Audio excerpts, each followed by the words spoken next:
message from Lieutenant Green in Siberia. It seems to tie in somewhere.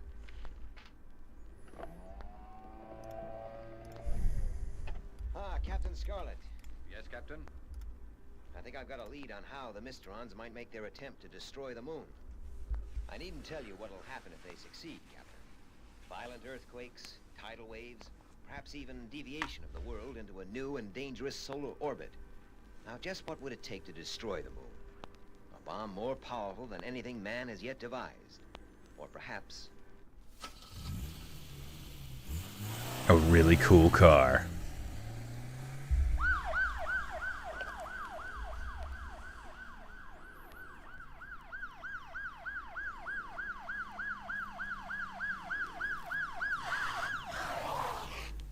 Book him, Dino. Not me. Not me, Dino. I ain't do nothing wrong. I ain't do nothing. Man. It's some bullshit. Police car arrest ASMR. Get on your knees.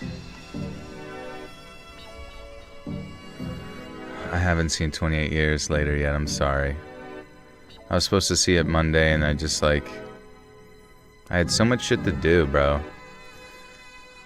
I'm the world's busiest YouTuber. Sometimes you gotta wake up before 10 a.m. It's fucked up. Oh shit, what's up, Hannah? Welcome, welcome.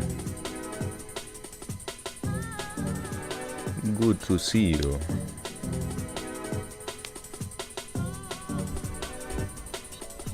Need someone to edit for me. My edits are pretty straightforward. They don't take that long.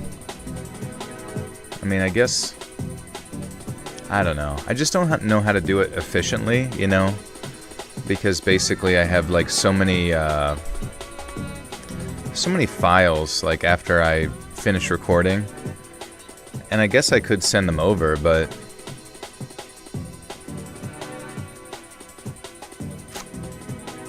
I don't know. I guess I could send them over. It would just be one of those things where are you available as soon as I'm done at night, you know? And how long would it take? Hey Joel, do you think genetics play into how big you can get? Yeah, for sure. Yeah, there's sort of genetic ceilings for everyone. For damn sure.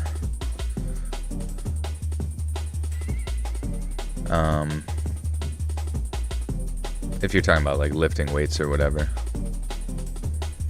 Getting fat, now that's infinite. You can just keep getting bigger and bigger. Wouldn't that be funny if that was the same way for building muscle? You just could keep getting bigger and bigger and bigger. And interestingly enough, most people, whenever you look at the total amount of muscle gained by natural athletes or whatever without exogenous hormones or steroids and all that, it tends to they tend to gain most of their muscle if they train pretty consistently in the first 2 years of their training, which is kind of funny.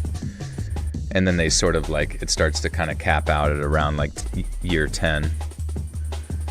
And at that point, you pretty much you can get bigger, but it's much more slow. And you would you'd probably just want to focus on getting lean at that point. Long time listener podcast, first time here at the live stream. Welcome, Courtney. Yeah, for anybody who's new, we're just chilling for a little bit till that timer ticks down, let people roll in, and then yeah. I'm going to be recording some cybercrime stories tonight. I don't quite know if cybercrime is one word or 2 words, but we will figure it out. Height is a weird thing. I'm around 5'5". Yeah, I mean, that plays into it too. Your genetics on your height. I mean, everything is essentially determined. I mean, obviously, if you were to look at food availability in the past, people who were stuck out in the farms versus, I don't know, maybe a warrior class that has availability to food all the time. Obviously during their developmental years they could end up being close to like 6 foot or something, whereas like the farmers who, for whatever reason, don't get to eat that much, even though you think they would, are like substantially shorter. 5'5" is short for men. Well, yeah, I mean, if you're a grown adult, like average height is what, like 5'7" for men in the United States. And so like, but it's, you know, it's whatever, dude, you know.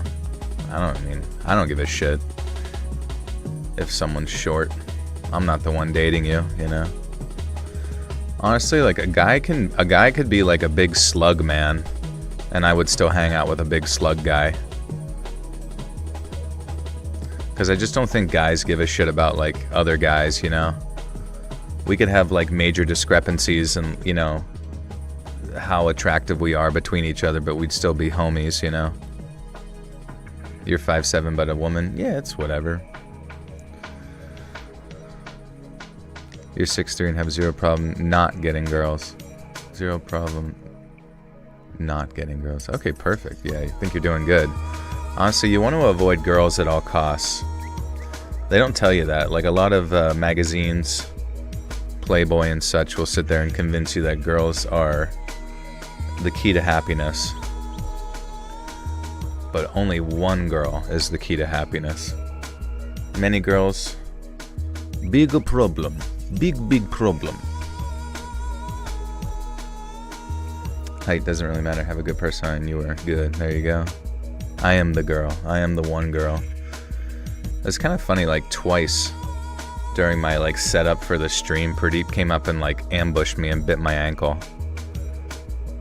But I think it was because I was giving him a lot of attention before, and he gets like pissed whenever I stop giving him infinite amounts of attention. Yeah, Hanny, how's your babies? How's it feel being a mommy? A mommy. A mamacita. A chunklakla. Babies are cute and weird. That's good. They're probably shitting their pants left and right. Do you get like no sleep? Is that life pretty much? Or do you have people to help you get some sleep?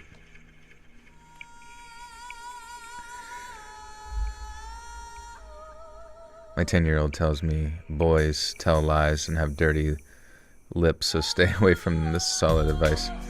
Boys tell lies and have dirty lips. He's just examining every kid at school's lips. You got dirty lips, kid? Yeah, you got dirty lips. Yeah, I think good lip care is something that boys don't learn till much later in their life. Or just general basic hygiene overall. And yet still, boys will use the same soap on their face that they do on their ass and everywhere else and look like Frodo Baggins.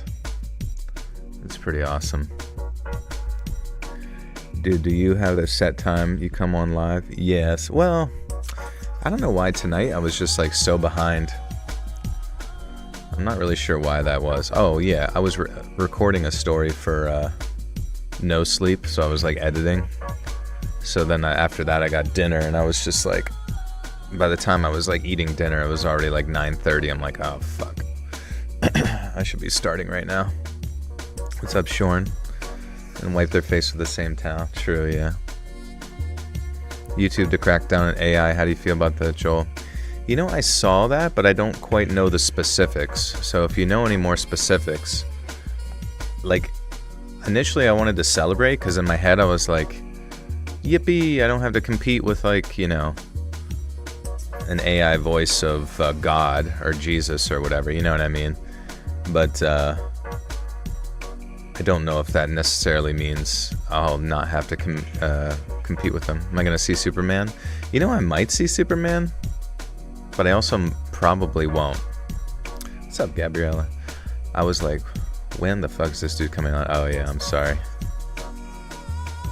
I'm such a slow pokington. Do you drink hot dog or nugget water? I do drink hot dog flavored water for sure.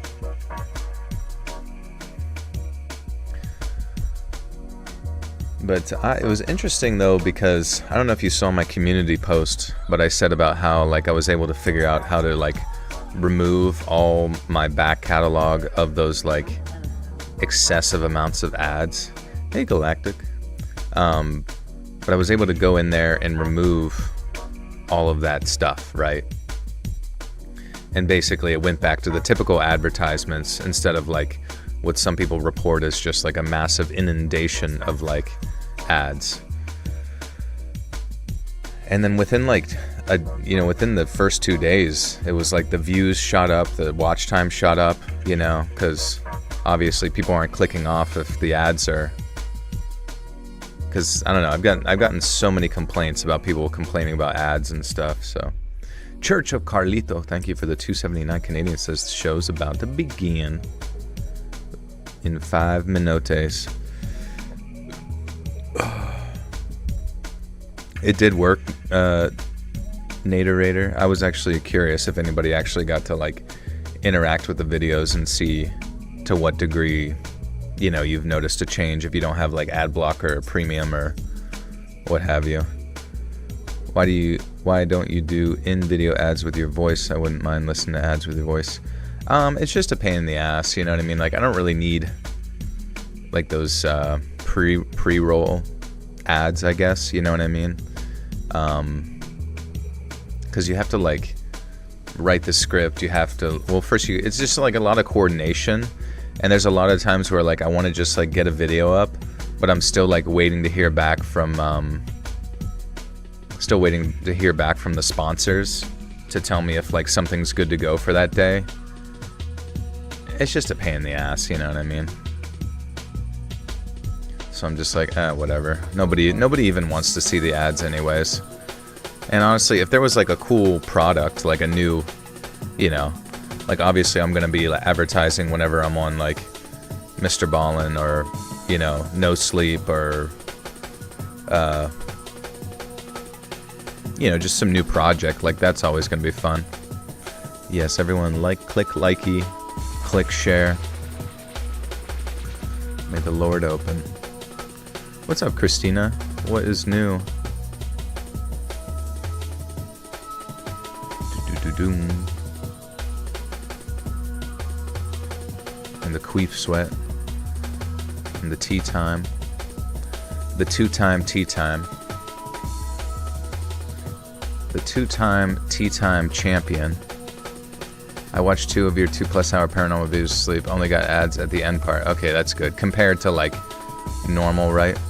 Love Twist of History, thank you. Hannah, where's Ryan? Ryan Perimeter. He's supposed to be in here doing a dual couples moderating. Tea time 2 chains. Alright guys, you wanna start? Does anybody just wanna get into it? Shall we read some stories?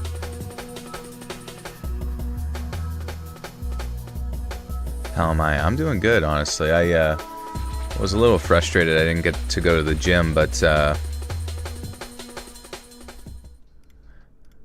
was a little frustrated I didn't get to go to the gym, but I went yesterday, did a workout that I totally would think would fuck my back up, and I've been feeling good, honestly. It was like sort of a competitive workout, and I was able to win that, you know, workout in the class, so I was like, alright, sick. Fuck all you guys. There's Ryan. What's up, buddy? Mr. PP himself. Yeah, my back's been good, honestly. Like, my buddy, like, did an adjustment on it. He does, like, chiropractic stuff. And I've just been going through it.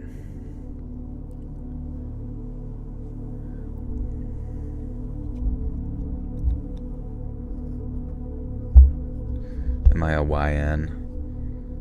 A yappy Norfus? I'm the biggest yappy Norfus you've ever met in your life.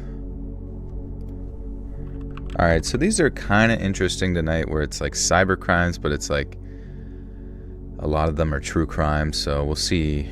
And a lot of them might be like stuff that's a little bit shocking, I guess, you know. I don't know. We'll see about how it goes. Because you know how, like, Sam does the true crime like research, and he was just kind of giving me a warning that some of these might be a little bit like squeamish. Squeamishio.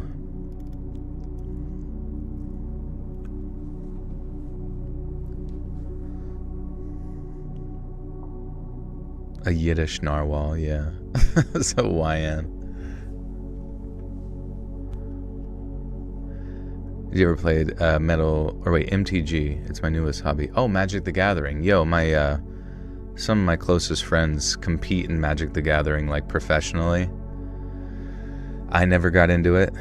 I play a little bit of Hearthstone Battlegrounds, but that's like not even remotely near that. But yeah, they seem to really enjoy it. I don't know, it's funny. You go to a bar with these guys and then they like whip out their Magic cards and just start like organizing them. They're that freaking nerdy. But it seems fun. They get to travel around and stuff. They essentially win no money, but they're like, it's still fun. Do I like The Big Bang Theory? Who was my favorite character? I like there's this one episode where Sheldon is put into a trash compactor, and then he just makes like kind of nerdy puns about like The Sims and Halo 2 until he's like smushed into a goo. And that was definitely one of my favorite episodes of his.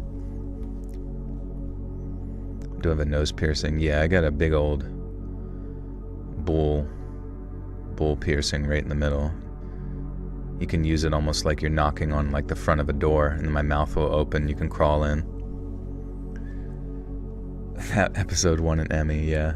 And a Grammy, too. What's up, Clifford? Magic Sex play Yu-Gi-Oh! It's crazy. I've known a lot of Yu-Gi-Oh! Players, too. Took it very seriously. I never... Even when I was younger, when people were collecting Pokemon cards, that's what I collected. And I remember the kids who collected Yu-Gi-Oh! I mean, they stuck with that shit, you know? It was like well after everybody got bored of Pokemon, the Yu-Gi-Oh! Players were like, I'm taking these cards to my grave, bro.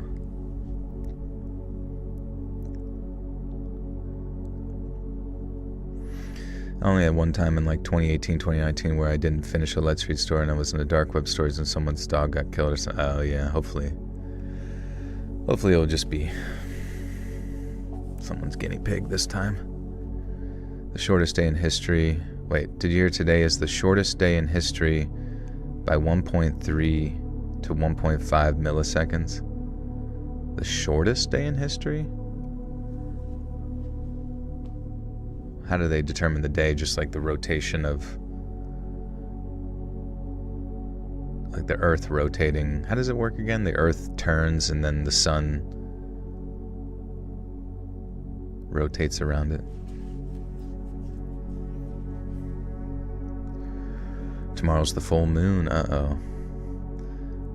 Are you guys ever like afraid that maybe one day you'll wake up on the moon?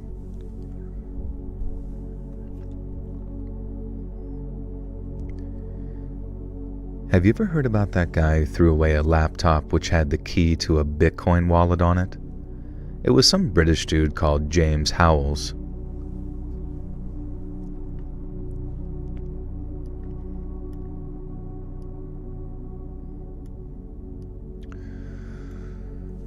Sorry, I'm reading the story, that's how it starts. Have you ever heard about the guy who threw away a laptop which had the key to a Bitcoin wallet on it?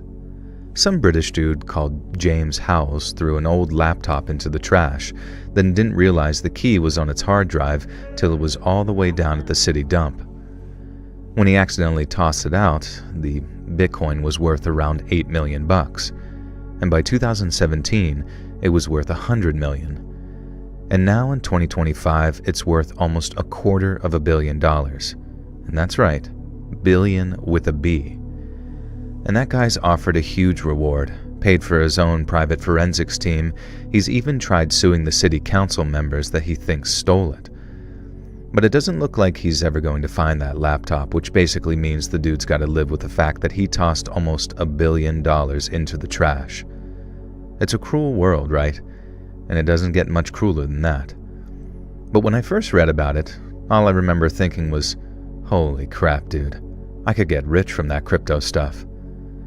And this was back around spring of 2021 when I first started looking into cryptocurrencies and reading about the markets. I met some really cool people, and then in May of 2021, one of my crypto buddies hit me up with a tip that he thought I might find helpful. A few months prior, before we started talking, he'd spotted a cryptocurrency named Luna that had jumped from 50 cents per token to $6 per token. Such a large spike was obviously of interest to him, so he started reading up on Luna to see what the deal was. And what he read amazed him.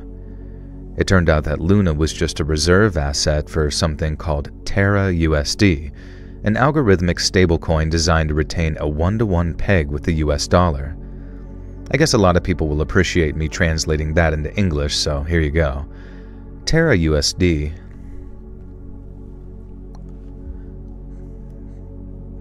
Terracity.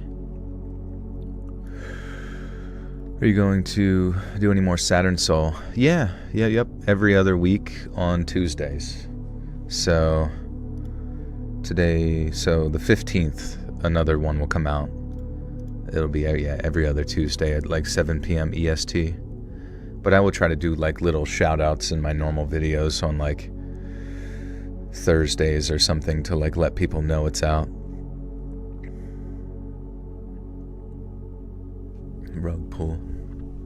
Rug Pullington. Terra USD. Terra USD was backed by a ton of investors who all poured millions of dollars into the company who created it. And that's kind of why it was called a stable coin. With all that money behind it, it couldn't fail, so it remained stable in price. Luna, on the other hand, was an asset that could fluctuate in price per token, but since it was tied to Terra USD, it could never fluctuate too severely and was almost guaranteed to rise in value over time. My buddy told me that he'd waited for a slight dip to buy in, and he did so at $5 per token. But just over a month later, that same $5 token was worth over 4 times as much at $20.71. The currency had then remained somewhat stable for a while before suffering a minor crash, dropping down to around $5 again in May. And that is when my buddy texted me, saying it was the perfect time to buy in. He told me he was 99% sure that despite the brief wobble, Luna was about to bounce back in a big way. There was already talk of interest returning, no doubt. Oh yeah.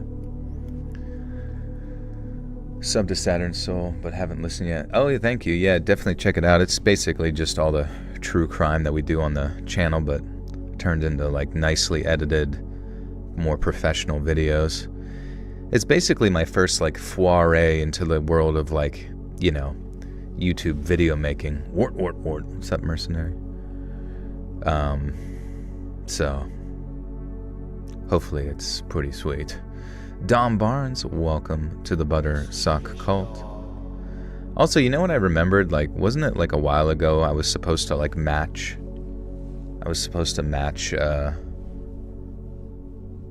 Some gifted subs. Does anyone remember how many was out at that time?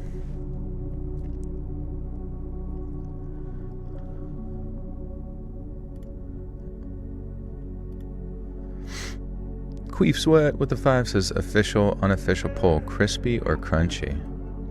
One William subs. Crispy or crunchy? What's crispy or crunchy? I'm trying to think what even in the food realm is crispy or crunchy. It was a lot for sure. 96,300. Holy crap. I wonder which YouTube has the most like memberships. I don't even know. Let me see. I might have to go to my normal page and do it real quick. But I honestly think with Roki, it was genuinely close to like 50. Membership gifting. Yeah, fuck it, dude. We go all in, baby. This is an investment for our future. There you go, folks. I owed you. Lost in the Mood, welcome back for 32 months. Thank you, bro. Always good to see you. What is new with you? Has anyone seen Suspiria 2018? It's one of the best horror hidden gem movies I've ever seen. Interesting, I've not. What's that about?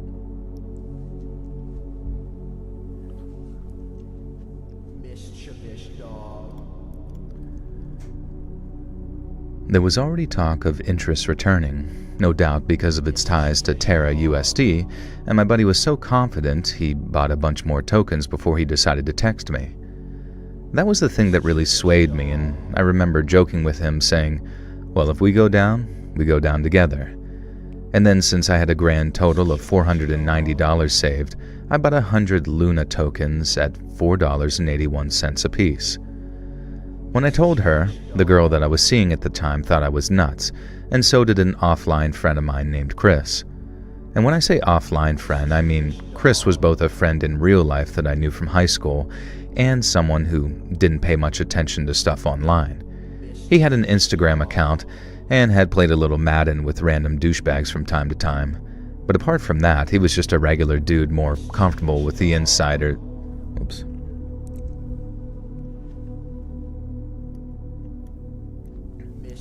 You want a membership? Yeah, sorry, it's like random, I'm pretty sure. I don't actually know if you can select a name and do it. I mean, you guys, that's true, right? If you guys were to click on like the 3 little dots next to someone's name, you can't gift directly to someone, can you?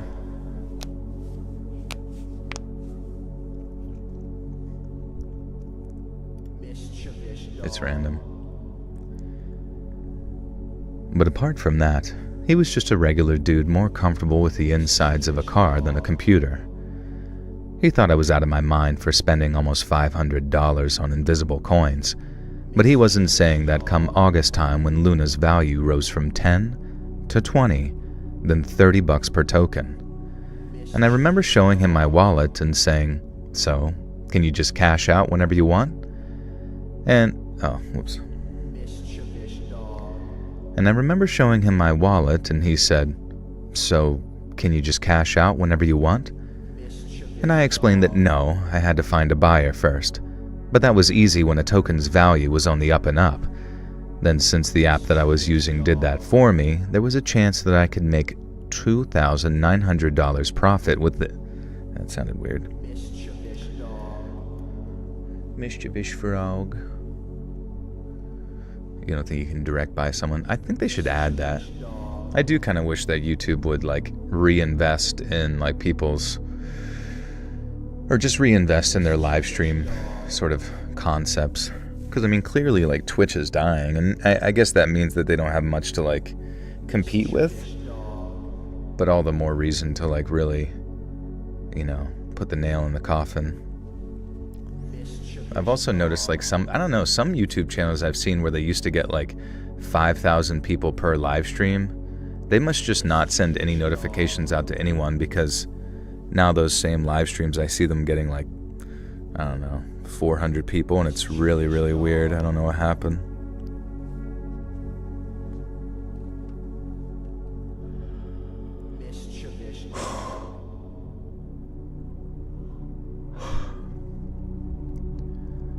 Then, since the app I was using did that for me, there was a chance that I could make $2,900 profit within less than an hour.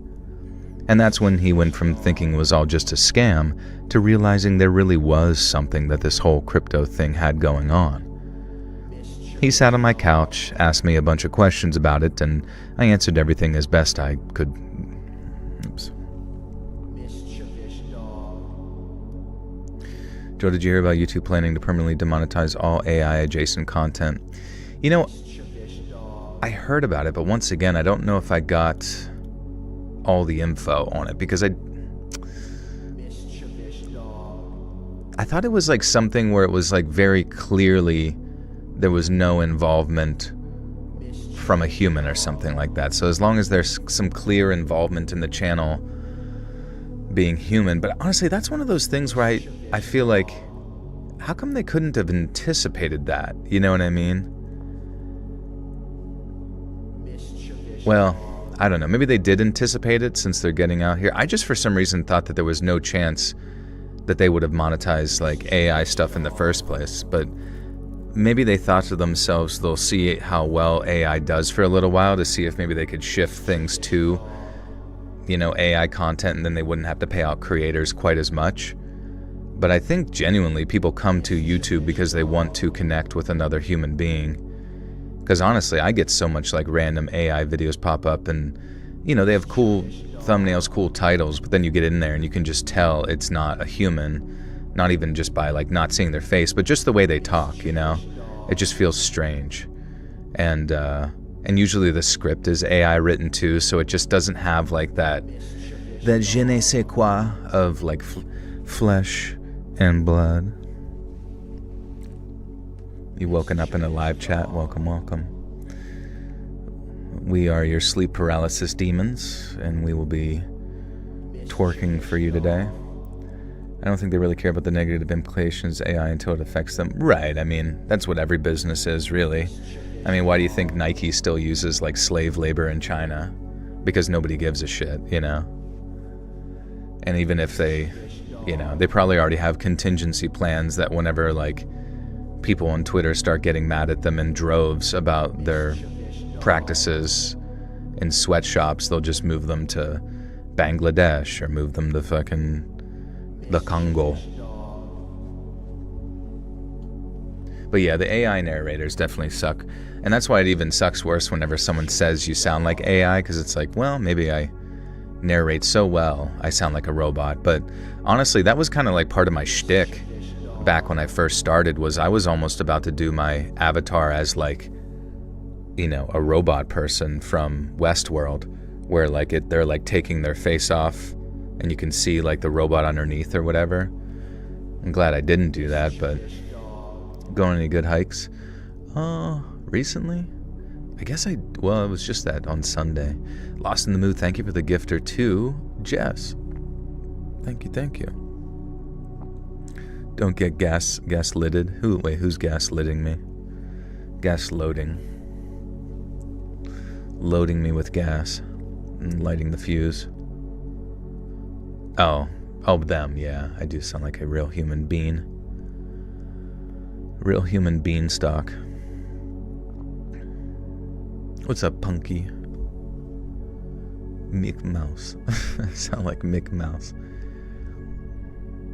He sat on my couch, asked me a bunch of questions about it, and I answered everything as best I could given my own limited experience. I was honest too. The same kind of honest people had been with me and told him it was all effectively just gambling. But that in Luna, myself and a whole bunch of other people had found something with potential for long-term stability.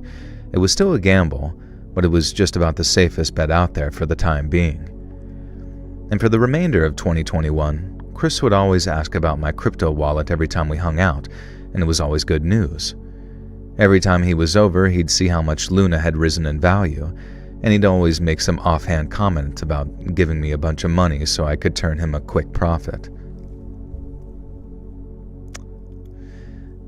I remember one time I was playing Overwatch, and there was a guy in the chat who said, like, well, I did it, guys. And I was like, what do you mean? And they're like, I became a millionaire. I was like, what? How'd you become a millionaire? And he was like, I bought a bunch of Dogecoin when it was like nothing. And then within like a really short period of time, I like 100x'd my money or whatever. And he sounded very genuine because it was both this like sort of sense of like, yeah, and I don't know. It was like he wanted to tell somebody about it.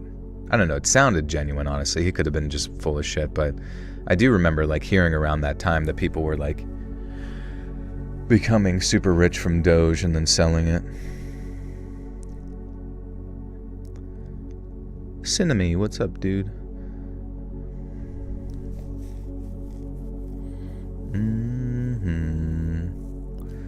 Time for bed, heard my name, open my eyes, good night, y'all. Hey, see ya, Jess.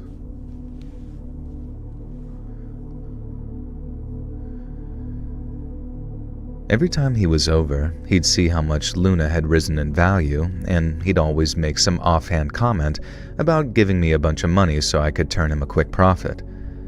I didn't think that was such a hot idea, and had always given him the advice that I got.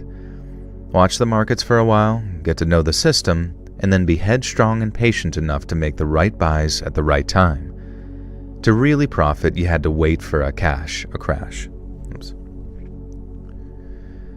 To really profit, you had to wait for a crash. And by the holidays of 2021, when Luna had risen from $30 to $60 to $93 and change, it didn't look like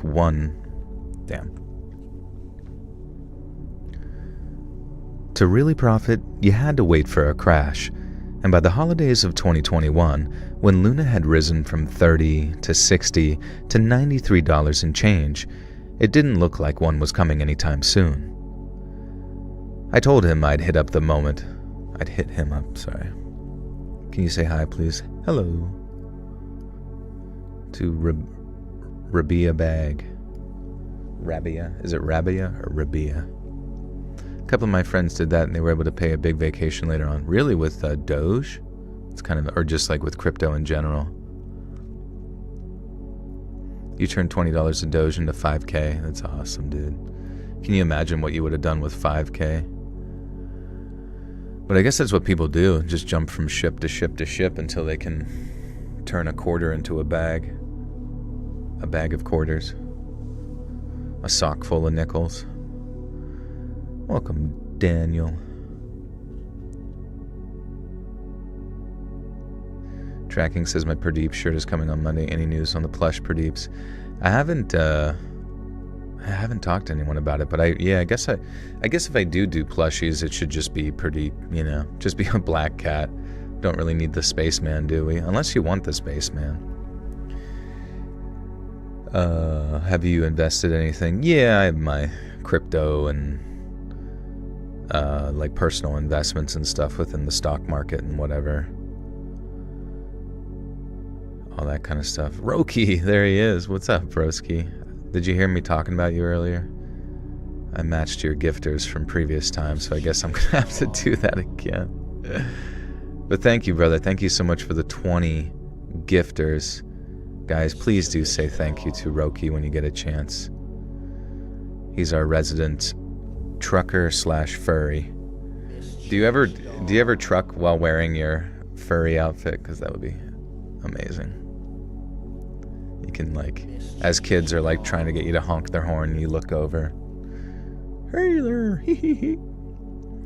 I have $50 left in my Coinbase account, but I got a new phone, so I have to jump through a million hoops to access it. Oh, that sucks. That shit's annoying. But thank you again, Roki. Thank you. And guys, if you're not aware, if you got a gifter, there's a playlist with bonus content on it. You can trawl through that, have a dig around in the bonus content, but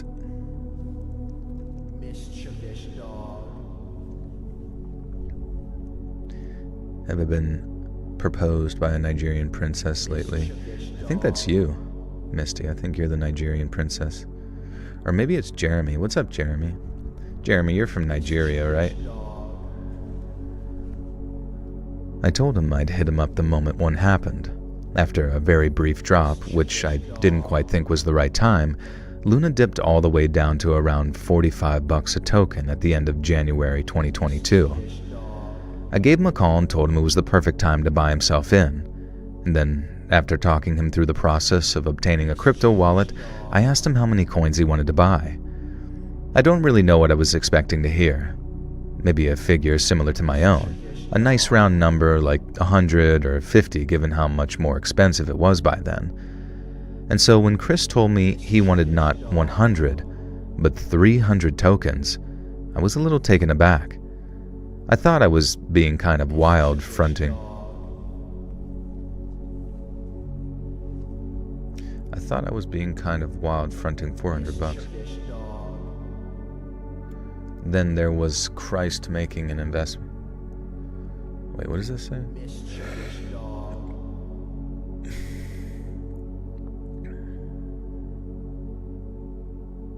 What time do you usually start your stream at? Somewhere between 9 and 11. 2001. Never forget. I thought I was making some kind of wild fronting 400. I thought I was being kind of wild, fronting $400 Then there was Christ making an investment of almost $14,000. Oh, wait, what is his name? Oh, Chris. They wrote Christ. That's funny. Imagine if you're praying and Jesus is just like, hey, can you invest in crypto for me? What? I don't know. I just want to get in while the iron's hot. What's up, Zella? What's up, Crime Girl? You guys here at the same time with the exact same number of eyes in your high. Where was I on 9/11? I was flying the planes.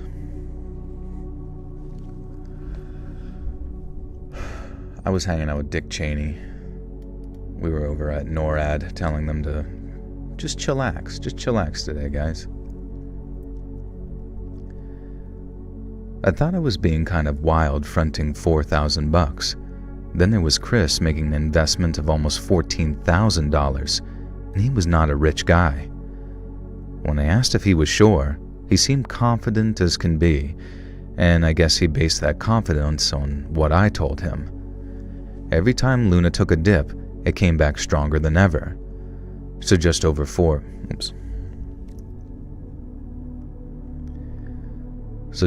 a month later, when it had risen from less than 50 to over $100 a token, we both figured he'd made the right choice. Chris's investment was now worth almost $30,000. He'd doubled his money, and as you can imagine, he was very, very happy with me. And by the start of April 2022, Luna was almost $100 dues. Winston, thank you for the 5, says, happy to catch a stream. I was having an anxiety attack before watching, but it's mostly gone now. That's good. You know, sometimes my friends told me they have anxiety attacks, and I think it was like related to like an adrenal gland like dysfunction, somewhat potentially related to like medications they were taking. So I wonder if maybe that's a similar situation, unless that's just an ongoing issue, which I'm sorry to hear. Because it was like they would start to like work out, and then the workout would cause like a cascade of like stress responses within their hormones that would like send them down a path of like crazy anxiety and stuff. You've had like 5 to 10 anxiety attacks this week. Well, someone needs to put anxiety in jail. Am I right, guys? Turn the thunder down. Alright, storms. Peace. By the start of April 2022, Luna was almost $120 per token, and my buddy Chris was not only singing my praises every chance he got, but seemed convinced that we were going to be millionaires by the end of the year. I remember one time we were drinking in a bar after a Red Sox game, and he started getting kind of emotional, saying something like, "Dude, I really appreciate what you done for me. This could change my whole life." I told him I doubted that we'd be that rich come the end of the year, and that I was planning on selling my tokens as soon as they hit $150.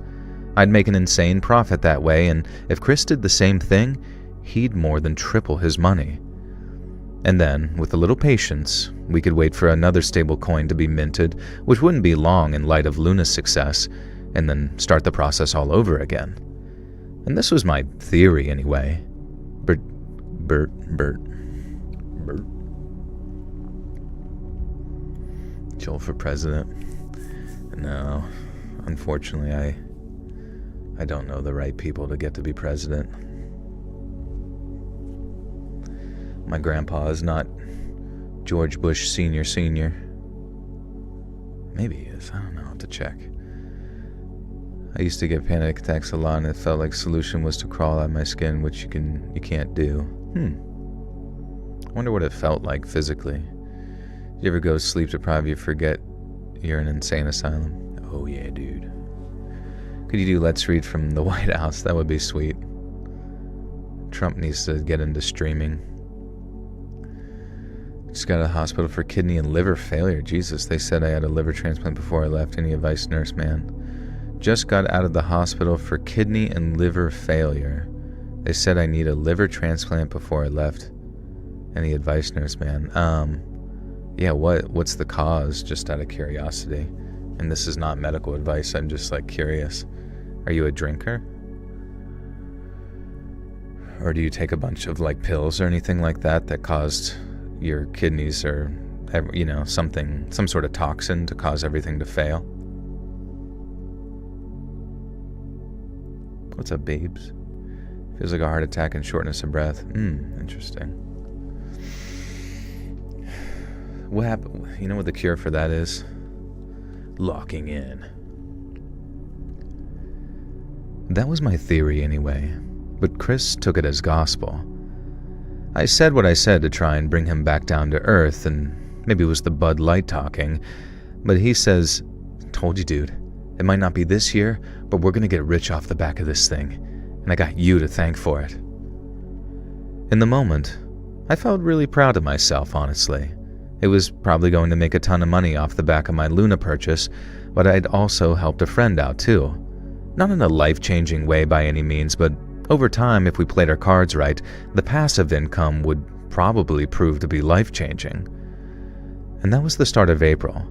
And by the end of the year, if the market trends persisted, Luna was estimated to rise to somewhere around $200 a token. But as the saying goes, man proposes and God disposes. Just a few days after our drunken heart-to-heart in that sports bar, when I'd felt on top of the world for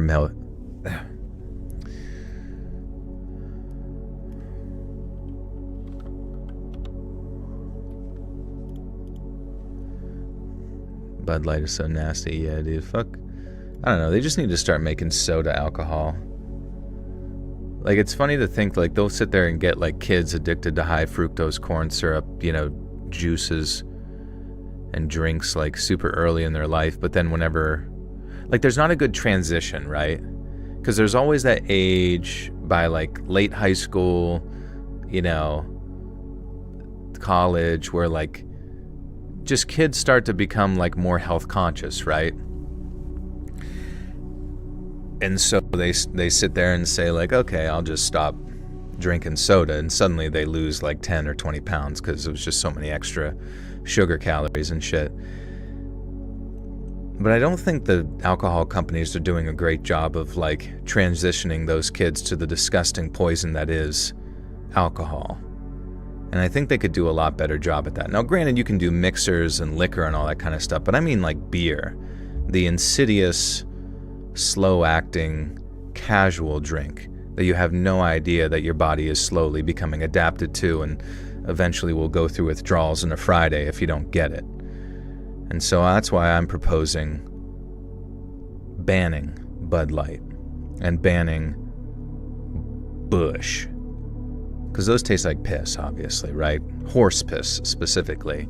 And only bringing about alcoholic Mountain Dew, Sam's Choice. Maybe that's even illegal. I could actually see that already being illegal. Someone's like, yeah, we're not going to do alcoholic sodas for kids. Not for kids, but you know what I mean. Just like your old favorites. Baja Blast. Wait, I think that actually exists. Baja Blast with alcohol in it. How do I know what horse piss tastes like? Because I'm a fucking scientist, okay? I take one for the team. I pass out immediately from a tiny sip. Really? One tiny sip and you're gone. Maybe you have to check. You have to verify who you're hanging out with after that tiny sip. Add vodka to anything. I don't like hard alcohol though. Too bad. You're going to be drinking a Russian lunch break is what I call it. Just a few days after our drunken heart-to-heart in that sports bar, when I'd felt on top of the world for helping make Chris a little money, Luna took a sharp dip. And then over the next 2 weeks or so, it went from around $120 per token to about $75 per token. Chris called me for reassurance and I told him what I always did. Every dip was followed by a new peak. It had been that way since Luna was created, and all we had to do was wait a few days for the value to creep back up. It didn't even take 24 hours.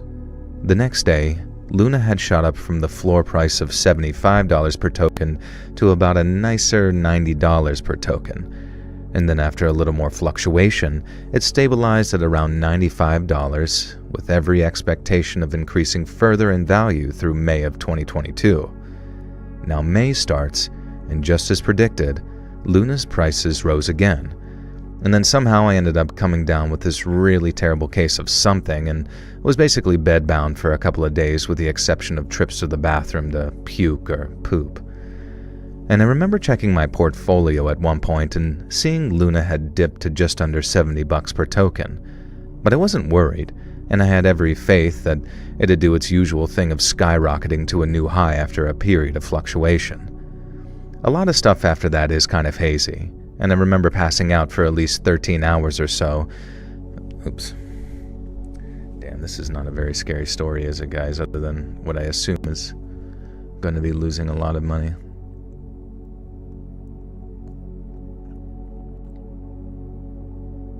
Omegaverse? I hope so. Meth and Mountain Dew. What do they dump onto, like... Is it meth? No, I guess meth is like a rock that you burn, right? You get it really hot and you burn it up. But what's the one? I guess it's heroin, right? That you put in a spoon and like let it boil in the spoon or something. Because I was kind of curious, like, what if you put Mountain Dew in that spoon and like boiled up some hard drugs? Just out of curiosity. Just the Isaac Newton in me wandering.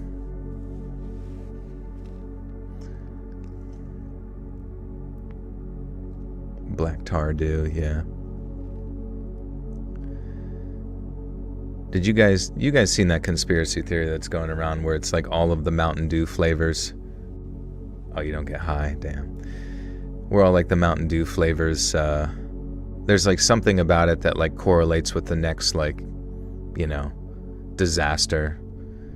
When Code Red came out, then they had, you know, 9/11 or whatever, and more recently there was like that one Star Spangled Mountain Dew, and then the Star Spangled Banner was written by some guy, and then that bridge in, I think, Baltimore collapsed that had his name. So it was kind of like, you know, so I'm actually just curious, like, what are the Mountain Dews that exist now?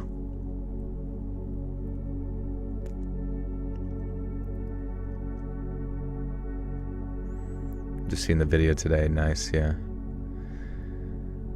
Are there any new ones coming out? We can look it up. We can figure out the future, guys. Pitch Black was a good... Oh, yeah, the Pitch Black one was crazy, because then it was like there was a huge blackout related to different tech systems or whatever. Orange Mango is the next one. All right, we gotta figure this out. We're gonna prevent the next 9/11. What's the newest Mountain Dew flavors? Skittles Chewies. Dragon Fruit launched June 2025 exclusively at Walmart.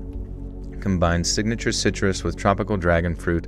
Describes it juicy, vibrant, and summer in a bottle. Alright, dragon fruit 100% has to be something with China, right? That's definitely China. Baja Cabo Citrus. Baja Cabo. A tropical punch variety in the Baja Blast family hits shelves this spring, April. Wait, so that's already out, right? Where's the Baja? And where's Cabo? Where is Cabo? Oh, it's in Mexico, right? Or no, San Lucas, a city at the southern tip of the Baja California Peninsula in Mexico. There are no Badlands Chugs. Yeah, I love Badlands Chugs. I mean, I never watch his stuff, but I think he's cool. I love his burps. They're my favorite. Baja Midnight debuted at Taco Bell this summer. Passion fruit infused with deep purple hue, following the Baja Blast trend. What do you guys think? The dragon's coming to eat us. So you said Mango Rush, a sweet a mango sweet heat flavor launched at Little Caesars in early May 2025. Summer Sparkler, exclusive frozen slush-style drink, Froster at Circle K, described as a milky white with tastes like lemony cotton candy or Bomb Pop's White Center. Bomb Pop's White Center? Fueling speculation it's a rebrand for Summer Freeze. Bomb Pop? What could they mean by this? Slushy style drink, Froster. What does that mean? A Froster at Circle K, described as a milky white with tastes like lemony cotton candy or Bomb Pop's White Center. Solar Flare. Oh, which one's the Summer Sparkler? Oh my god, dude. That's it, bro. We just got it. Okay. The next thing, 100% that's happening, it's going to be the power's going to get knocked out by a quote-unquote solar flare, right? And then China's going to invade Taiwan during the solar flare. We got it. We figured it out, guys. We saved the world, even though there's literally nothing we can do, and we just have to sit and watch it. But when I come back after the blackout and streaming again, and I've got 3 viewers, you guys will congratulate me. Sweet Lightning Peaches and Cream Dirty Soda. Dirty Soda? What does that mean? A KFC Dirty Soda spin on Sweet Light. Why is that in quotations? Sweet Lightning blending honey peach dew with vanilla cream since June 9th. Modeled after the popular Dirty Soda trend, this collaboration updates the KFC. Oh my god. What do you guys think it is? Dirty Bomb? What's a Dirty Bomb? Let's ask it. What is a Dirty Bomb?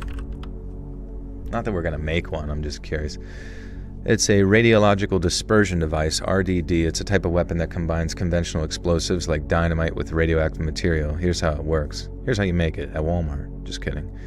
Explodes like a normal bomb, but the blast scatters radioactive particles in the surrounding area. Unlike a nuclear bomb, it does not cause nuclear explosion, no chain reaction or mushroom cloud. The main purpose is contamination panic, no mass casualties.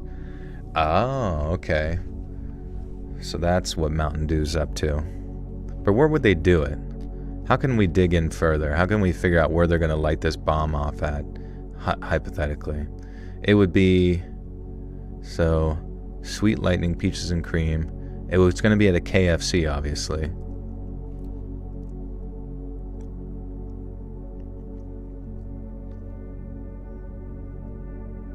Or maybe it's just, it's going to be the spicy fart that comes out of my ass after KFC. Guys, this is all for entertainment purposes only, obviously. There's a lot less bugs. I hardly see fireflies anymore. Interesting, yeah, there's fireflies all around here. And I keep getting stung by mosquitoes and shit. Kentucky. Oh, a dirty bomb in Kentucky. A mini nuke from Fallout that does 0 damage, essentially. But it's not like a cascade of explosions. It's just like it just spreads the radioactive material that's within it, I guess.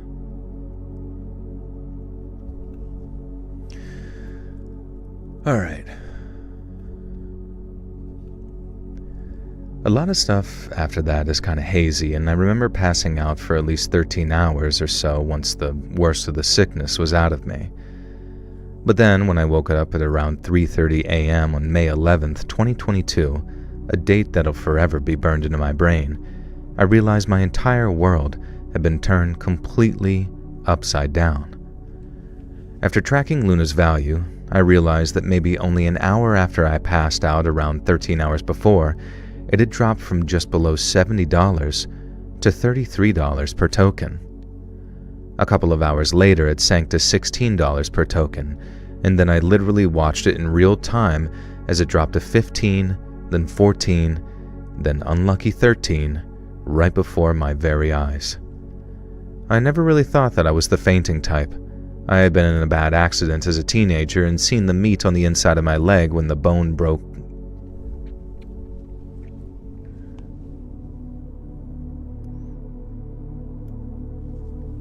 There's an article written about how fireflies are disappearing due to climate and habitats. Oh, yeah, I don't know. I see a shit ton of them here. Maybe they're moving. I guess it depends on where they're at. Spread the harmless radioactive material, we all can turn into Spider-Man. Hell yeah. Imagine that if all of us were superheroes. That'd be kind of an interesting show. Even if it's just a short story or something, like everybody gets superpowers just briefly, not just like a select few. Just to see how people kind of essentially are fighting each other. You would have to like contain your shit, you know, if everybody's an X-Man.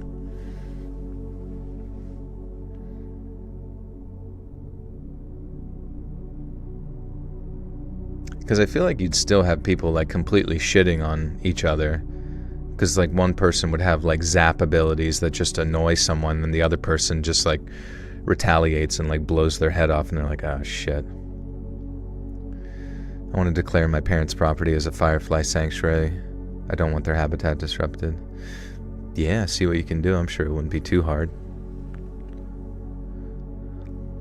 Why don't I use the ocean floor backdrop for my live streams more? That's ones with a shipwreck. I don't know. I'll have to see if I can find that one.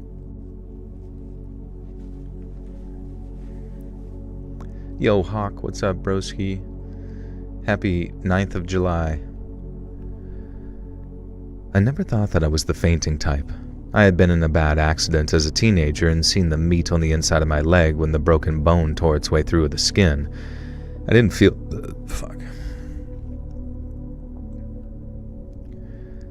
I didn't feel lightheaded. I didn't pass out. I just thought, uh-oh, I need an adult. But when I looked at my phone that morning, I saw Luna's value falling and falling and falling, and I had to sit back down on my bed to keep from falling down actually. My head was spinning, my chest felt tight, and I had to keep taking super deep breaths to keep myself from, I don't know, either puking or passing out or descending into some kind of manic freakout. I started checking forums, message boards, and group chats I was in for any clue as to what had happened. I hoped to God that I'd read something reassuring, something about how Luna...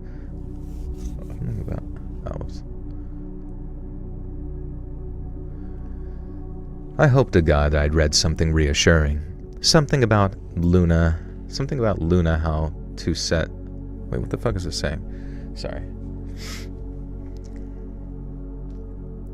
You've never seen a firefly? Bro, they're freaking sweet. Like, it's genuinely... Like, fireflies, in my opinion, are like the most quintessential summer experience you can probably ever have. Because it's like the one bug that's just not a piece of shit. You know what I mean? Like, it's not trying to bite you. It's not trying to fly in your fucking penis. It's just there to look like you're in a fucking anime. And they all, like, kind of, like, just, like... You know, they don't really make noise or anything, but they're just kind of like all fluctuating with this like really, really beautiful light that can't be any more like picturesque than right during like dusk, you know what I mean? The only bug? Alright, butterflies are cool too. They can come on the ark. You never seen them either. Dude, yeah, if you ever visit the East Coast, make sure you come during like July, because that's like July, August is like one of the best times to see fireflies. Because they're mating. It's just a big fucking firefly orgy. What if the dirty bomb is through technology? Could be, man. It could be everything all at one time. Multiple chaotic things occurring like one after the other. I don't know. You know my theories. My game theories. I hope to God I'd read something reassuring. Something about Luna, how to set to bounce.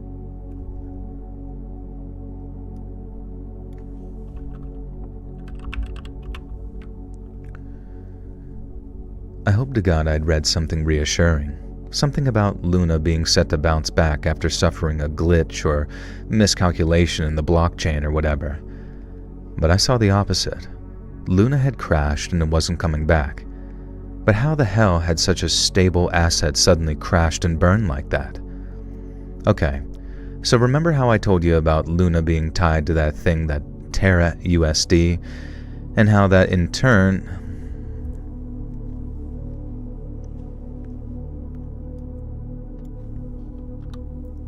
interred.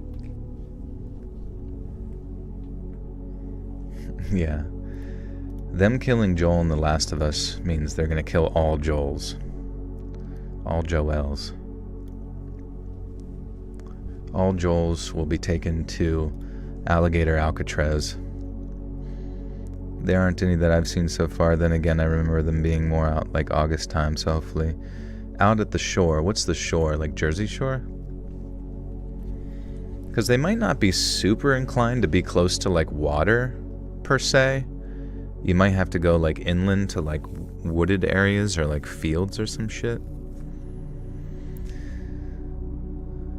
10,000 fireflies.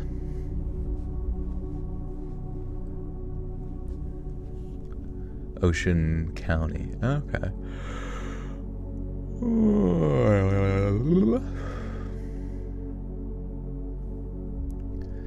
Okay, so remember how I told you about Luna being tied to that Terra USD, and how that was tied to the US dollar to keep everything nice and stable? Well, that turned out to be a lie. The dudes who created it told everyone it was supposed to maintain a 1-to-1 peg with the US dollar, but that was nothing but a ruse. But that was nothing but a ruse to lure investors into what was ultimately a kind of unconventional Ponzi scheme. In other words, it was a scam, a very well disguised one that fooled a lot of people, and I fell for it too. But then in doing so, I hadn't just lost $400 of my own money. Chris had lost tens of thousands of dollars, and he was pissed. When I woke up from my super sleep, one of the things that had me suspecting something was wrong was the fact that I had like 50 missed calls from Quiz, oh my god. My fucking speech impediment's coming out, baby. It's pretty much Woona. This Woona is pretty much a scam. I like to make myself bleed. You still remember that? That's funny. Oops. Cryptocurrency. You're pretty much going to have to follow the blockchain all the way up to the mayor's office of Bitcoin. My biggest fear, I can never tell anyone how scared I am of roaches because I don't want them to ever use it against me. They'll dump them on you in your sleep. I guess if you really think about it, like all money is just like one big Ponzi scheme, especially like the modern day fiat currencies. Kind of weird to think about, honestly. Like who even in, like what is like it's gotta crash at one point, but it's gonna be like more of like a controlled demolition, I feel like. And someone who controls the monetary system would be aware of that, right? And therefore prepared for like whatever that fallout is, transferring everyone to like the secondary option, which most likely will be more of this stupid cryptocurrency baloney bajoni. What are we gonna do without pennies? I know, penny, like how are you gonna get lucky anymore? You're not gonna find like a lucky Bitcoin on the ground. A lucky stable coin. Heads up. Who's going to be on all the crypto money?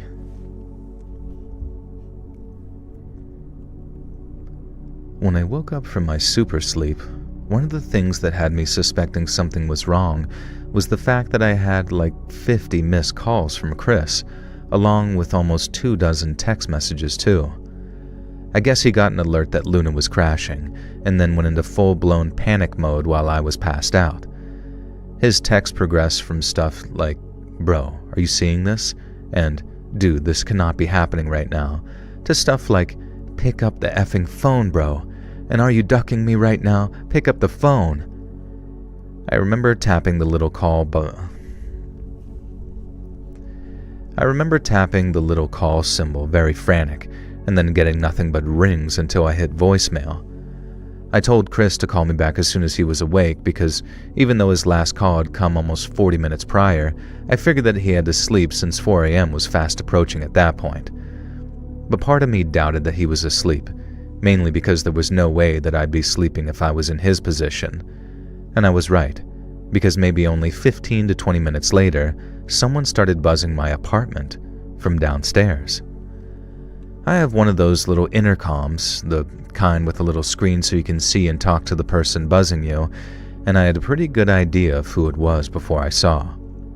It was Chris, but he didn't look angry. He just looked almost deflated. I pressed the intercom button and told him to come on up, and then I walked back into my kitchen to turn my coffee machine. Coffee.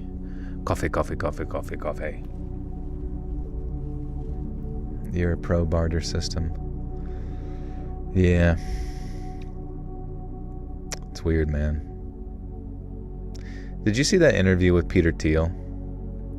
Do you know Queso? I haven't heard anything bad about him and he seems really funny. Yeah, I love Queso. I think he's awesome. Interesting, Clifford the Big Red Dog. I'm a huge fan as well. It was 20 years ago or maybe 15. Nice.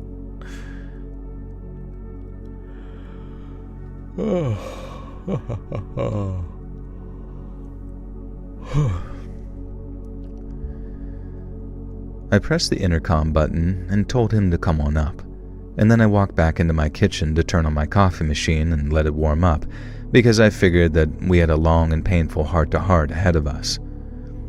I grabbed 2 cups from the cabinet, and then heard Chris's footsteps in the hallway outside.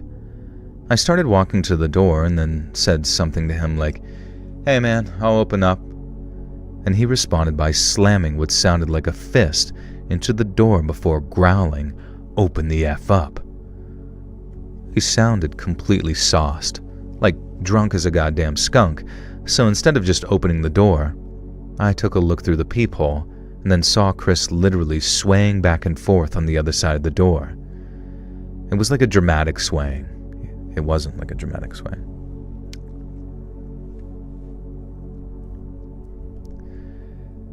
It wasn't like a dramatic swaying. It was very subtle, but that's how drunk he'd gotten himself. So drunk he could barely stand. I remember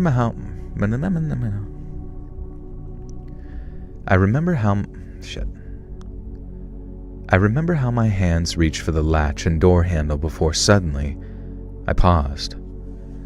I had this flash of an ultra-drunk Chris smashing up my apartment like a bowl in a china shop after some boozed-up argument descended into violence. I thought maybe I was overthinking it, but no sooner had that thought popped in.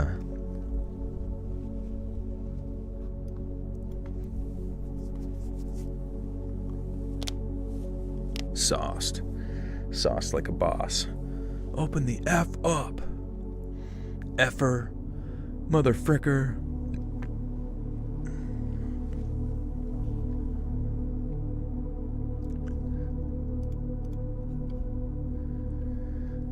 I thought maybe I was just overthinking it, but no sooner had that thought popped into my head, Chris slammed his fist into the door again with a loud yell saying, "Open the effing door, we need to talk."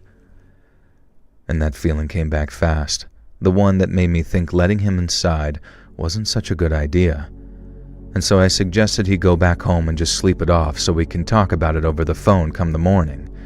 I even suggested I'd order him an Uber on my dime by way of an apology for not picking up his calls.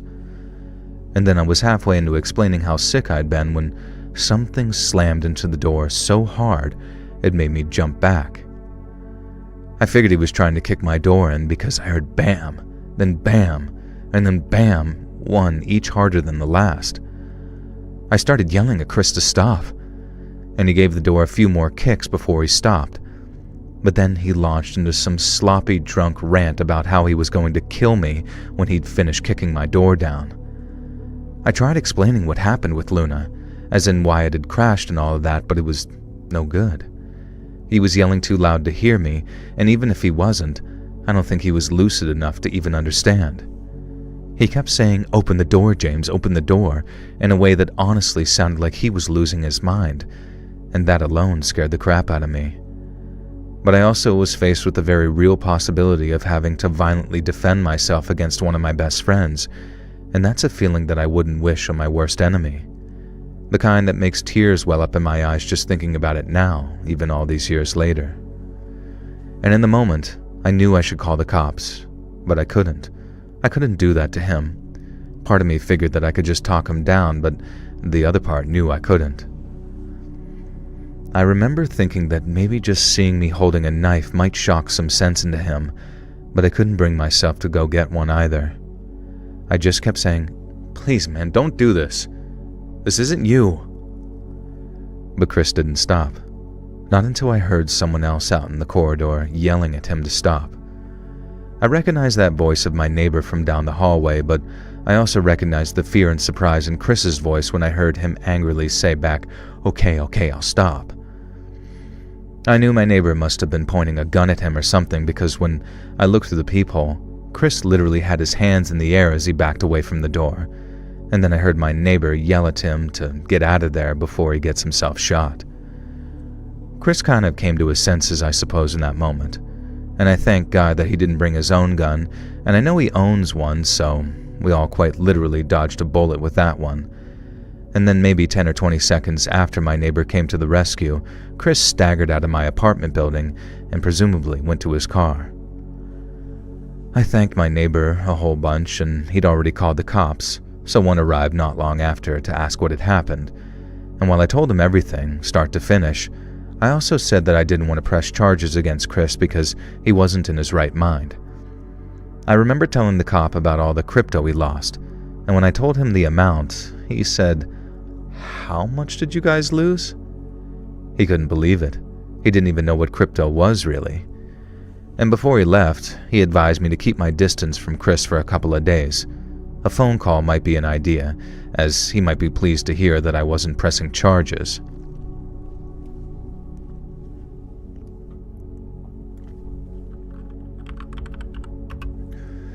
Boom, boom, boom, boom, boom.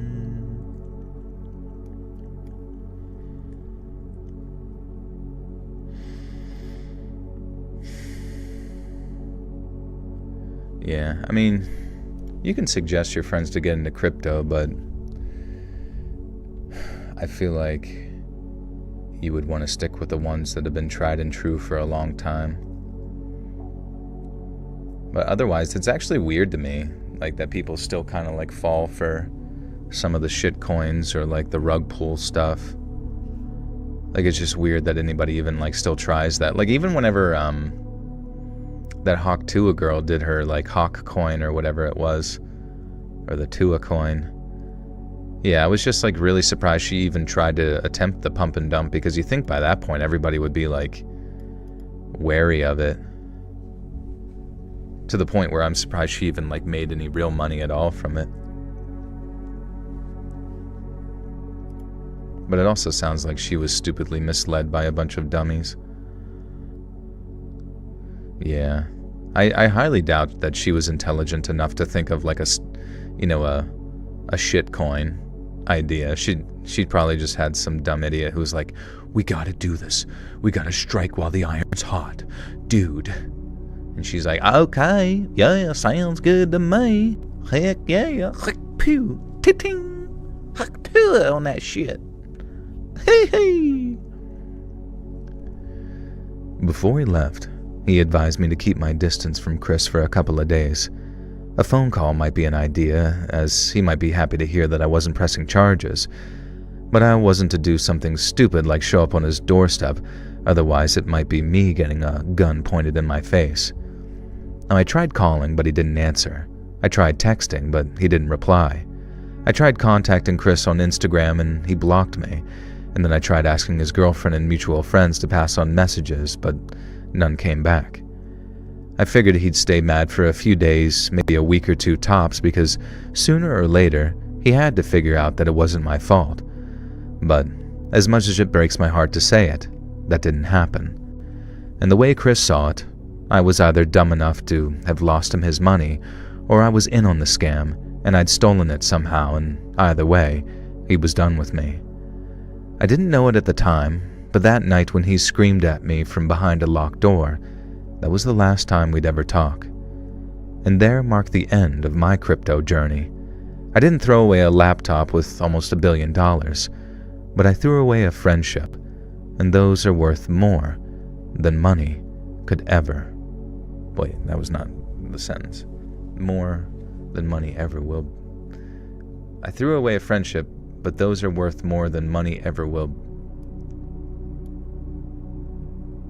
I'll just say could ever buy.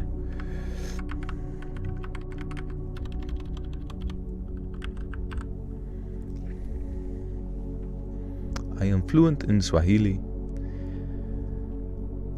but I threw away a friendship, and those are worth more money.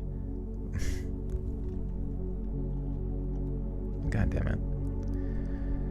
But I threw away a friendship, and those are worth more than money could ever buy. I did it. We fucking did it, dude.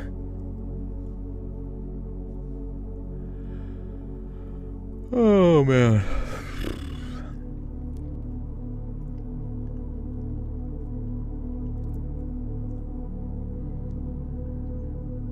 Joel has a 5 head.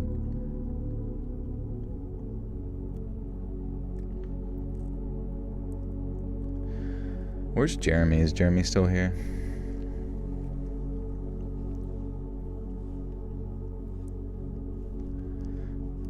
Okay.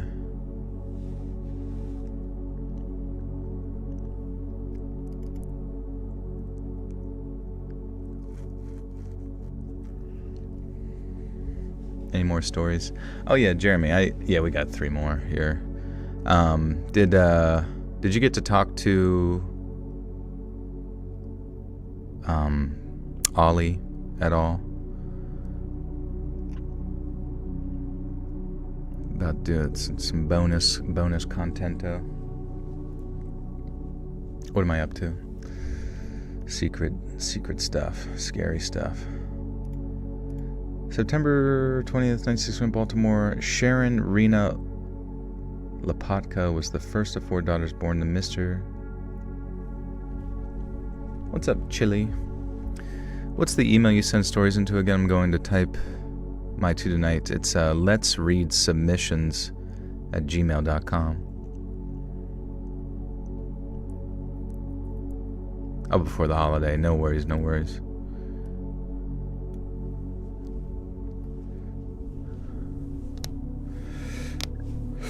All right. I'm a little bit worried about this set because it's like all true crime, and then that first story kind of only had scary stuff at the end, but I don't know. I guess it is what it is. Content is content. Okay, thanks, Jeremy. Appreciate you. Yeah, no worries. Just wanted to make sure they were in chitty chat mode. Hello from South Africa. Hello. From Cape Town. I am from Cape Town. Alright, Abraham Denberg, J. Denberg. Man, where the fuck are these people from? I cannot pronounce any of their names. Sharon Rena Lopatka. Mr. and Mrs. Abraham J. Denberg.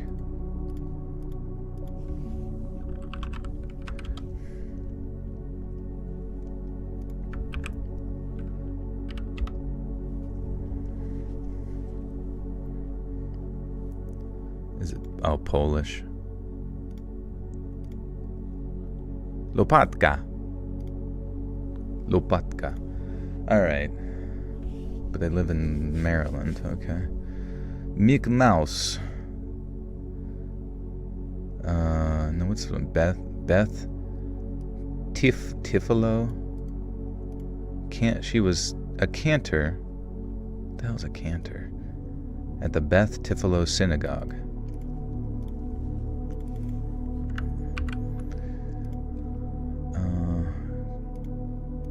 Sorry. I just gotta decipher every word before I go on. At least these first couple.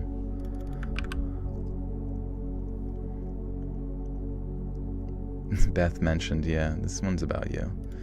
This one goes out to all the Beths.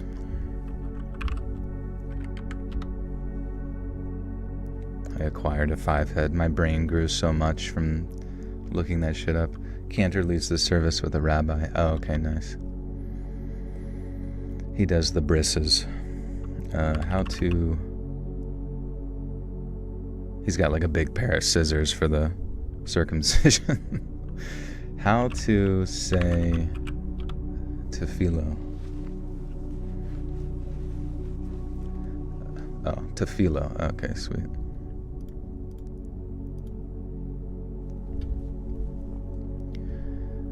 Born on September 20th of 1961 in Baltimore, Maryland, Sharon Rena Lopatka was the first of 4 daughters born to Mr. and Mrs. Abraham J. Denberg.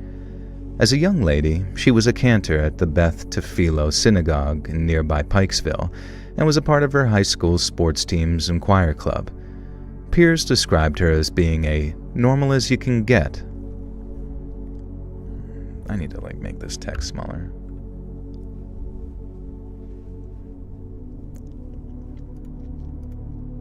Do I have a harem?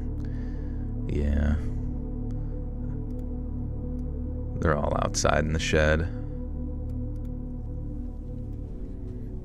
Listening to the streams. I give them a radio. Pikes is part of it. Okay, sorry.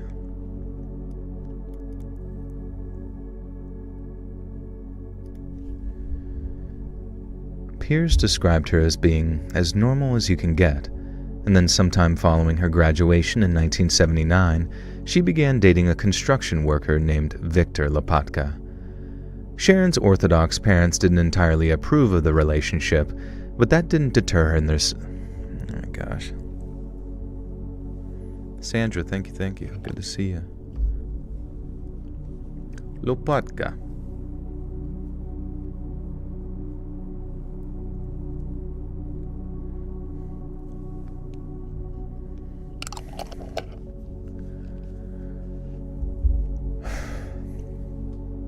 Victor. Sorry, peers described her as normal. I don't know why. True crime sometimes fucks me up. It's just all these places and names and shit. Sharon's Orthodox parents didn't entirely approve of the relationship, but that didn't deter her in the slightest. She moved into his Hampstead tract. Fuck me, man. I don't know why. I didn't part of me didn't want to do this episode since it's all true crime. Just so much, I don't know.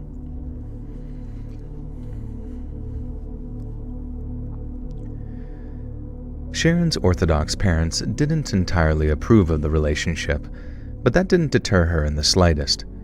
She moved into his Hampstead tract house in 1990, and they married the following year. In 1995, Sharon and Victor were living in Ellicott. God, dude, every place here is just a totally foreign land.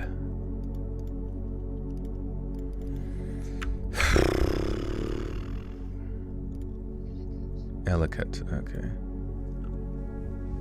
Sharon!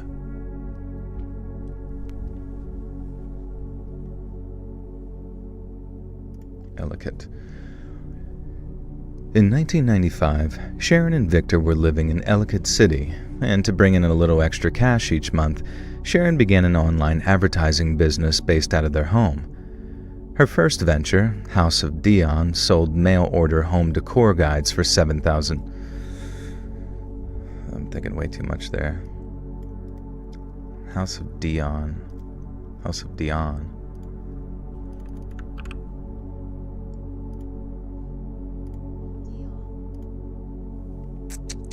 Ozzy and Sharon will do assisted suicide when the time is right. Really? Both of them? That's so dumb, dude. I mean, I guess it's... I don't know. I guess I'm not in that situation, nor do I even know what it feels like to be I mean, being in nursing homes and shit, working there, and being around old people who are dying in the hospitals. I'll be honest with you, they do ask you to kill them quite a bit. And I only killed a few, but it gets awkward where you're just kind of faced with that certain sense of mortality in your mind where you're like, fuck, man, being old sucks so much ass that you're just like, look at people and you're just like, hey, I know we don't know each other, but could you just like, you see that pillow over there? Can you just like put that like just over my face? What? Just like over my, just like, you know, till I just, like I'm gonna squirm a little bit, but I'm not strong. I won't fight you.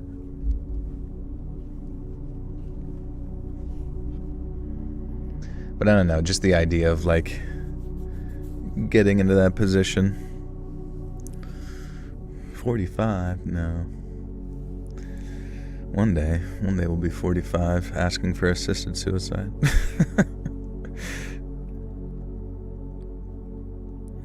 I mean, it makes sense for them to go together since they've been interviewed for so long, but also like, what the fuck? Yeah, it's a weird thing. I mean, I don't know. I think the weirdest one was like I think it was some Canadian girl, but she had like the strangest diagnosis in Canada I've ever fucking heard. It was like, it literally was the weirdest term. It was just something like generalized fatigue. Just generalized fatigue. I didn't even know what the fuck that meant. But this chick was fucking, I'm fairly certain, like 19 or 20 years old. And for whatever reason, in the context of where she was, or I think it was actually maybe over in the Scandinavian countries, but it was like generalized fatigue. And because the conversation, I think, began around the same time that like Canada started introducing this like assisted suicide concept. But I mean, I swear to God, they probably could have just like tested her fucking thyroid levels or checked her iron or something like that, and she's like, oh, you just need to eat more red meat because you're a fucking stupid vegan or something, or like, oh, you just need, I don't know, literally anything to like help your thyroid and you might be better. But it was just like, she, I don't know, was not in the mood to get out of bed essentially, and they're like, all right, kill her, all right, put her in the fucking squish pit, one less tax burden, I guess. I don't know. It just didn't make any fucking sense. Yeah, some vitamin D.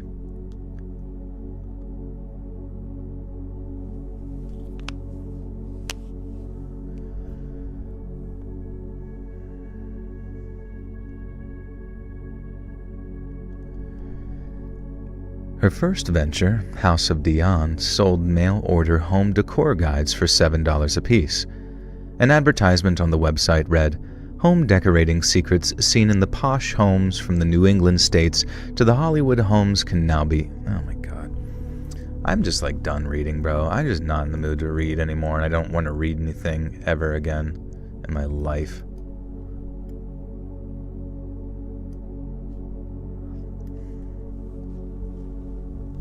Just kidding. I gotta read. An advertisement on the website read, "Home decorating secrets seen in the posh homes from the New England states to the Hollywood homes can now..." Like, how is that a sentence? Home decorating secrets seen in the posh homes from the New York states to the Hollywood homes can now be your... There's gotta be like a fucking comma here somewhere. Secret comma. An Oxford comma. Make some grilled cheese, it's getting late. I'm making them at night, nobody knows. What are you doing over there, Joel? Nothing. I'm not doing nothing. An advertisement on the website read, "Home decorating secrets seen in the posh homes from the New England states to the Hollywood homes can now be yours. Never published before. Quick, easy ways to decorate your home." Sharon proved such an effective advertiser that she was able to begin selling her copywriting skills for $50 per copy, and did so under the trading name Classified Concepts. Victor, who was initially skeptical of a nascent internet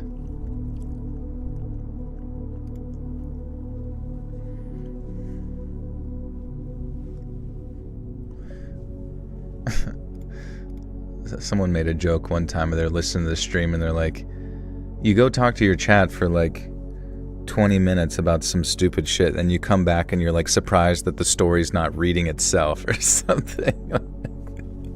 That's true. It's true. Like sometimes I come back from bitching to you guys about something dumb and then I come back and I'm like, wait, we're still only on page 2? Like, why the fuck is it? What? Like as if it's supposed to just be like loading on its own. God damn it! I thought it'd be done rendering by now. I should just set it to autopilot. Victor, who was initially skeptical of a nascent internet's money-making... Oh my god. Ugh. Initially skeptical of a nascent internet's money... What the fuck? Victor, who was initially skeptical of a nascent internet's money-making potential... Okay. Victor, who was initially skeptical of a nascent internet's money-making potential, was as proud as he was surprised by his wife's success. He encouraged her to continue her enterprising ways, which resulted in Sharon spending more and more time on the internet. In addition to her copywriting and home decor guide business... Home decor guide? There's way too many fucking words here, bro.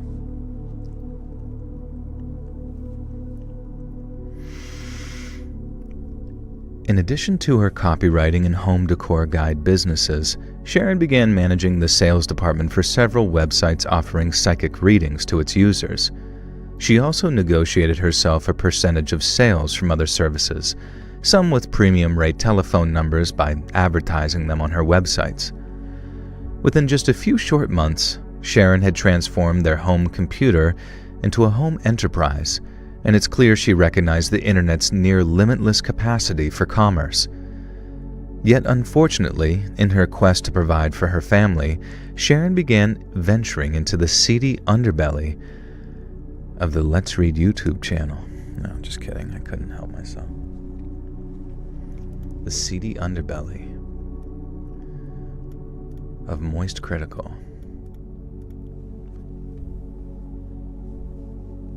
What's up, Queen?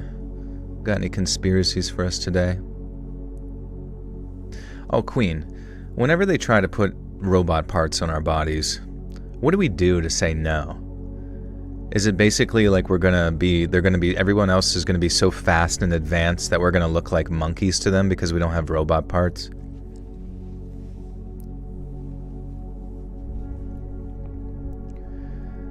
Yet unfortunately, in her quest to provide for her family, Sharon began venturing into the seedy underbelly of the World Wide Web. Even in the internet.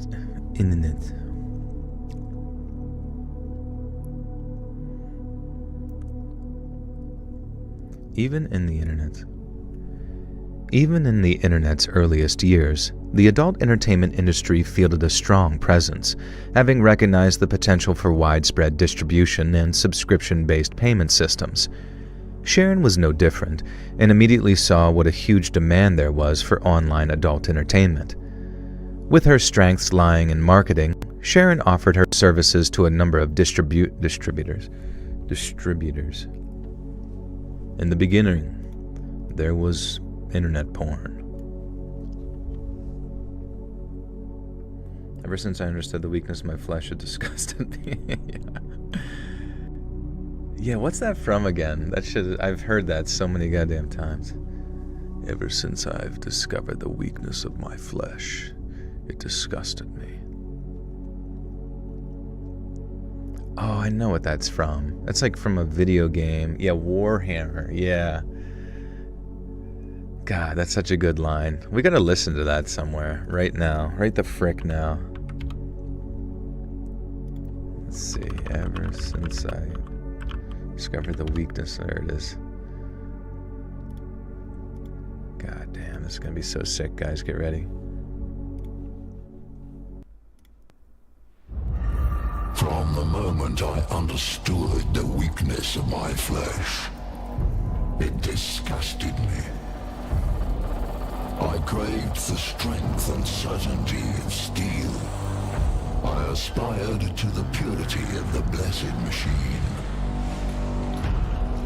Your kind cling to your flesh, as if it will not decay and fail you. One day, the crude biomass that you call the temple will wither, and you will beg my kind to save you. But I am already saved. For the machine is immortal.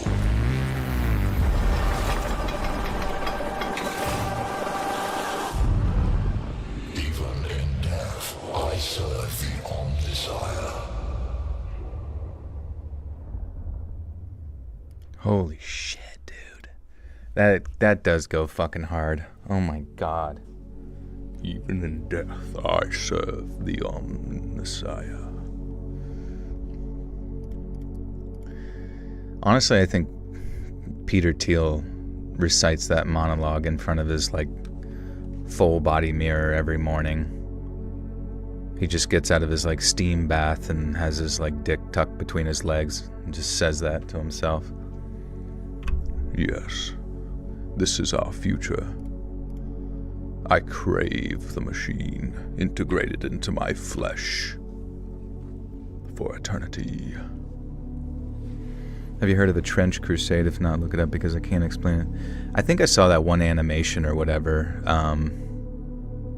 with the Trench Crusade where it was like powering up that huge shot, or what he shot like one gun and kind of like didn't do anything to its like shields, and then they just like powered up, just like just like fucking melted the dude.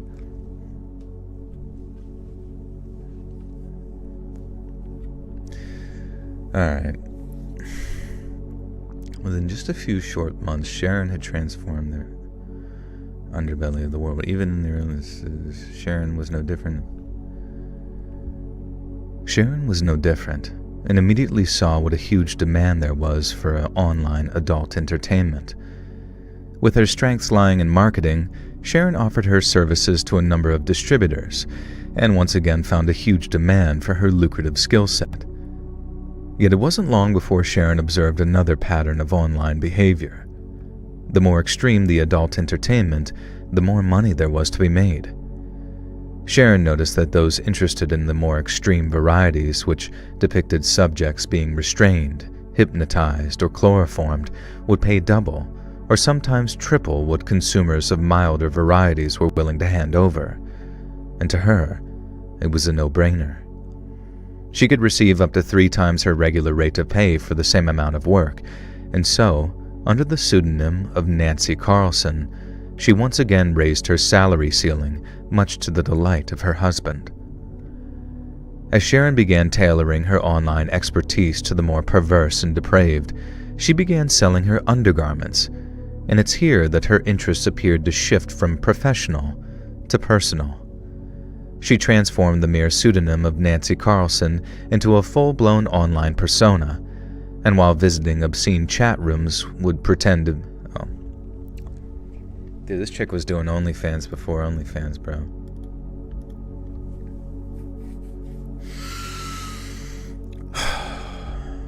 What if that's my future? Inventing a depraved pornography website. I would never. I have higher values than that. I simply consume the content. My soul is spared before the Creator, before the Omni-Messiah. Marriage advice, ? Sleep with 2 different blankies. This motherfucker's puffed the blankets off me one more time. Yeah, definitely have. What do you mean, future? Is that a threat?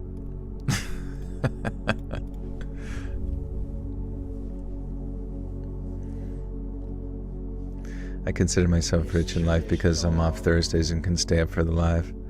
That's awesome. What do you usually do on your Thursdays? Do you just go get coffee and go on a nice walkie walk? And play piano? It's a piano song. Boop.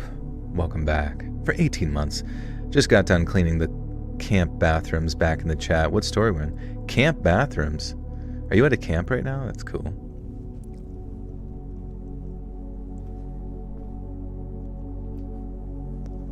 You do play piano on your days off. That's awesome. I love the freaking piano. Been a camp host for the last year. Camp host. That's cool. Is it like, what kind of camp? Is it just like a anybody camp, or is it like an actual, you have to be like a leader for camp kids or whatever? Sophia's living in a campground too. That's cool. Do you have internet there?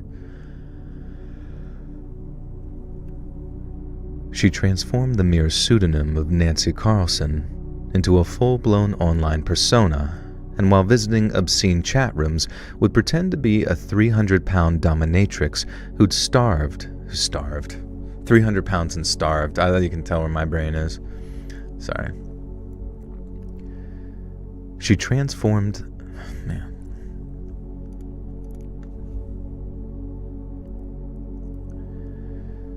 She transformed the mere pseudonym of Nancy Carlson into a full-blown online persona, and while visiting obscene chat rooms, would pretend to be a 300-pound dominatrix who starred in several adult films.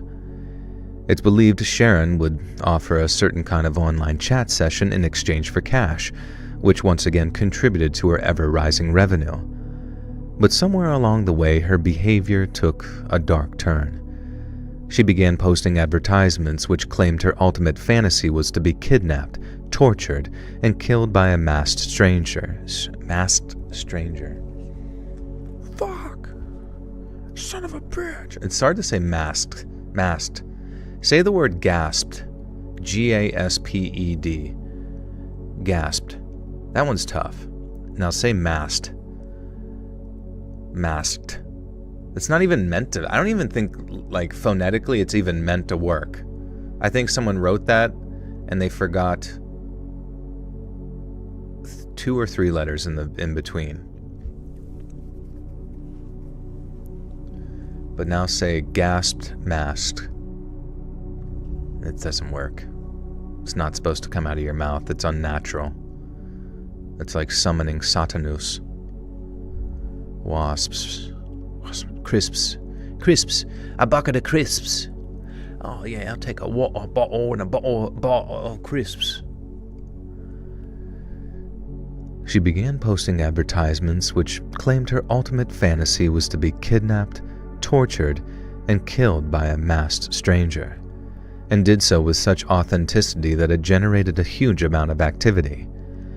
Some offered to fulfill her fantasies, while others, such as a user named Tanith, felt Sharon was going too far. Tanith, who claimed to be some kind of online activist, appeared concerned for Sharon's mental health and gently warned her of the potential consequences. But Sharon didn't explain that her posts were eccentric entrepreneurialism.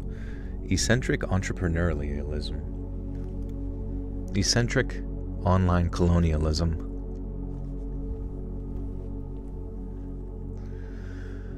Slight whistles on those S's. Validate you? What do you want me to specifically say to validate your existence? Rural. Rural I've gotten better at, but it is tough. Rural. Try saying the name Lowell, like from that Sufjan Stevens album. Lowell. My mother's name was Lowell. Lowell. Do not validate you? You got it. Rural juror tried to gasp at my mask when I snuck up behind her.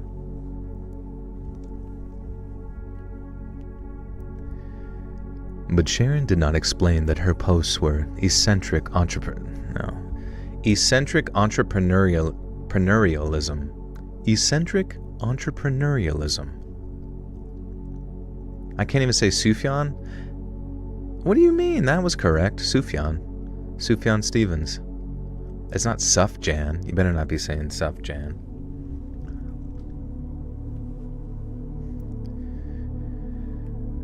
But Sharon did not explain that her posts were eccentric entrepreneurialism. Alright, we gotta say that like nicely. But Sharon did not explain that her posts were eccentric entrepreneurialism, nor did she claim that they were just unrealistic fantasies. Instead, she replied, "I want the real thing. I did not..." Man. I'm not going to say eccentric, it's incorrect. "I want the real thing. I did not ask for you to preach to me." It was a Sunday morning on October 13th of 1996 when Sharon told her husband she was driving over to Georgia to meet some old friends. Her husband wished her a safe trip, then went about his day as normal, but Sharon was not headed to Georgia. Instead, she drove for 45 minutes towards Baltimore's Pennsylvania.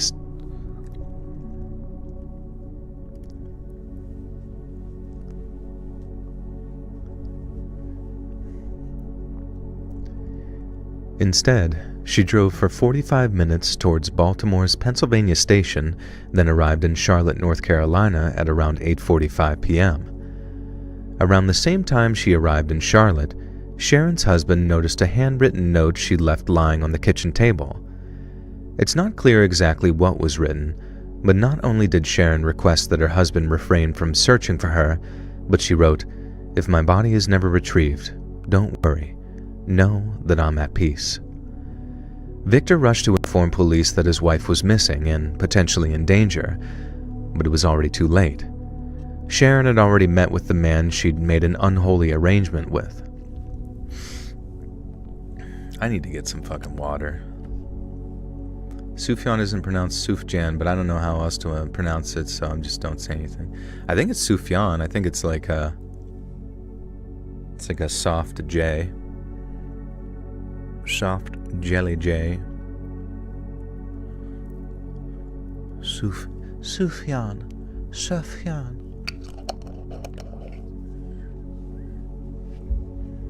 I'm going to drink a whole bottle of Worcestershire. Victor rushed to inform police that his wife was... Okay, right.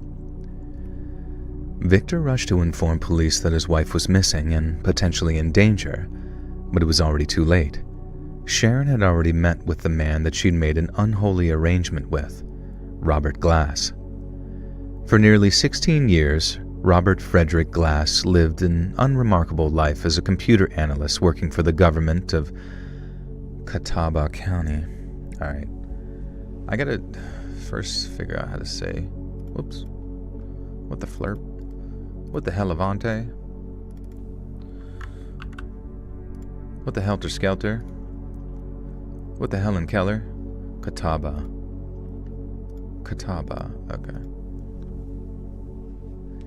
It's like a Spanish J. Exactlamundo. What the holy año? What the honey boo boo? Then check Chat BBC. It's a website called Forvo, F-O-R-V-O, and it has like people upload the pronunciations based on like dialect and region and all that kind of stuff, which is pretty cool. Glass is a badass last name, villain name from a movie. That's true. What's up, Vixa? What the Halle Berry and cream?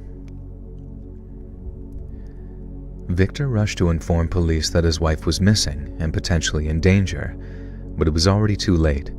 Sharon had already met with the man she'd made an unholy arrangement with, Robert Glass. For nearly 16 years, Robert Frederick Glass lived an unremarkable life as a computer analyst working for the government of Catawba County.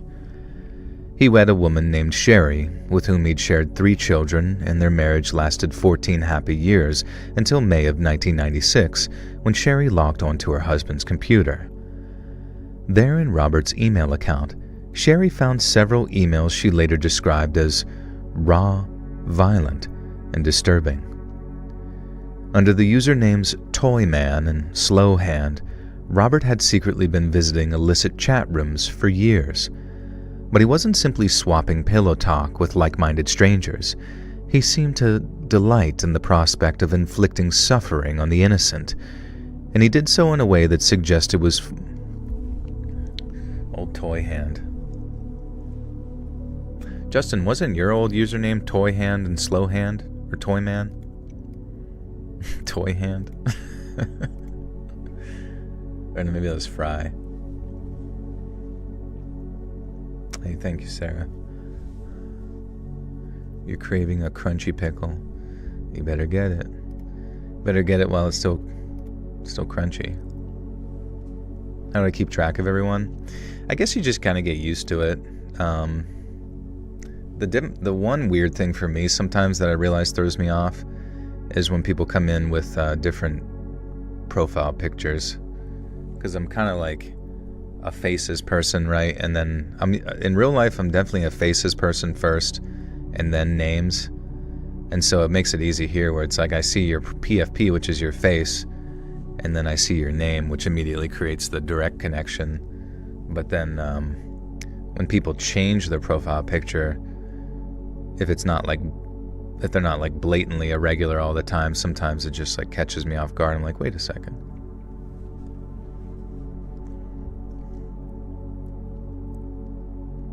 You're never remembered? What do you mean you're never remembered, Callie? I remember you from years and years and years. And you've had the same PFP for years and years and years.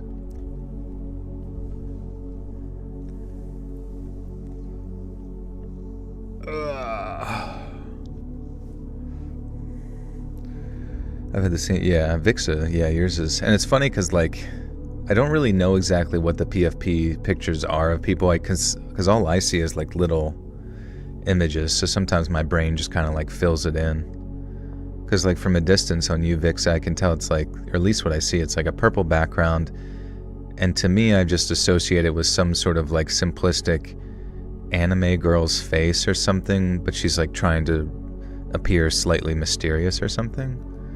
Let me look and see if I'm correct with that. Oh, it is anime, yeah. And I guess, yeah, there's a bit of a garb covering the face. So that's kind of cool, seeing that from a distance. That's pretty cool, guys. What? Coolest guy on the internet.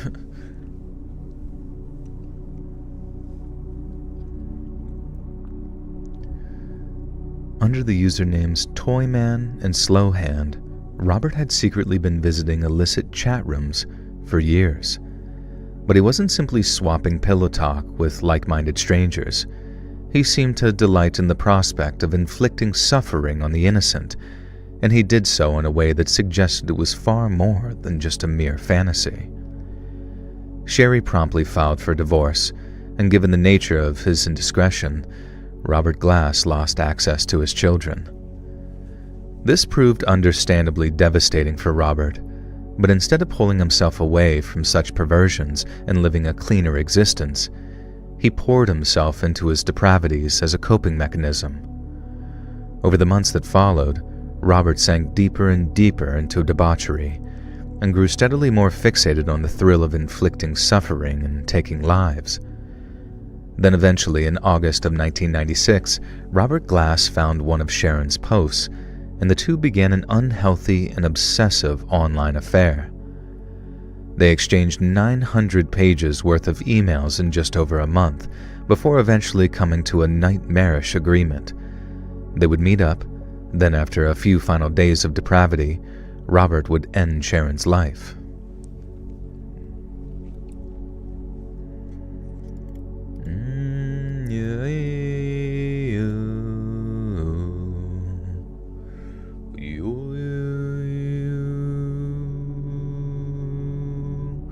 Joel YR.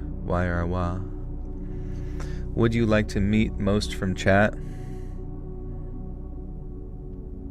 Yeah. We can all meet in heaven. After you drink the Kool-Aid I sent to your house. No, I'm just kidding. Don't drink it! Don't! I slap it out of your hand, I dive. Dude, I started like seeing this sort of hate meme format. What the fuck? Kitty, what are you doing? That's really funny. My cat came in here, but he like So I'm like surrounded in these like moving blankets, but he like dragged the moving blankets probably like the furthest I could imagine him dragging them with him. It's pretty funny. But anyways, there's like this sort of like hate, like jokey hate format. Not hate, I don't want to say hate, but I will because it applies to me and it makes my argument stronger. There's this hate format towards like people who riff. So like whenever you like say a joke, you're like, then I just start like rolling. I just like, you come up with like hypothetical funny scenarios, and it's like really funny right? The riffing, the silliness, you just come up with like silliness. It's like someone who might be, everybody does it, not everyone, but a lot of people do it, where it's like, you're just like geared towards like writing skits in your head and just like coping with reality by making up an alternative reality that's like slightly comedic or something. You might come in and you're like, I just like trip and like bash my head off the wall and I'm just like bleeding everywhere, but like there's these like, I think they're losing steam, but there were these meme formats where it was like taking those people and like kind of making fun of them, where they're like too extra or they're too much. And it's true, I guess you have to know your timing and stuff like that, as far as when you start to introduce like riffs into a friend. Yeah, well, it's not even really theater kid jokes, because I'm way funnier than theater kids. Theater kids are fucking nerds. But the point being is that to try and hate on riffers, which is a slur, by the way, don't say that, only I can say that as a riffer myself. It's really, you're basically killing the only fun part of the room, you know what I mean? Whenever you make fun of the funniest guy in the room, you're actually hurting everybody's joy and whimsy, and you are a Scrooge, and you should go to jail. So that is my counter to that, is that if you ever get frustrated with someone who's funnier than you, you're a piece of shit. Mic drop. Mocking. Hey, Billiam, thank you. Please don't go bald. I'll do my best.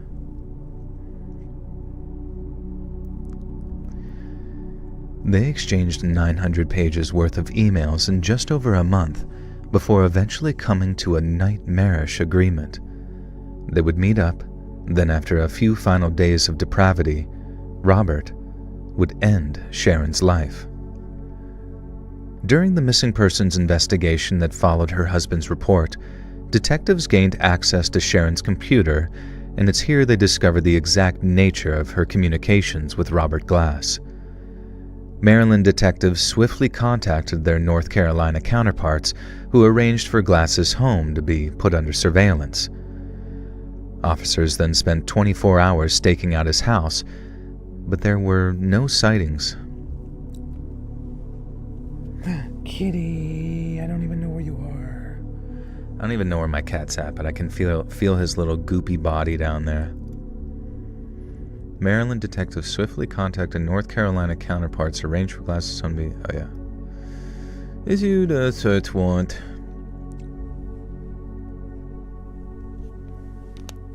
Need to hop on my lives more? You certainly do. You're missing out on the funniest shit ever. What's up, Jimmy?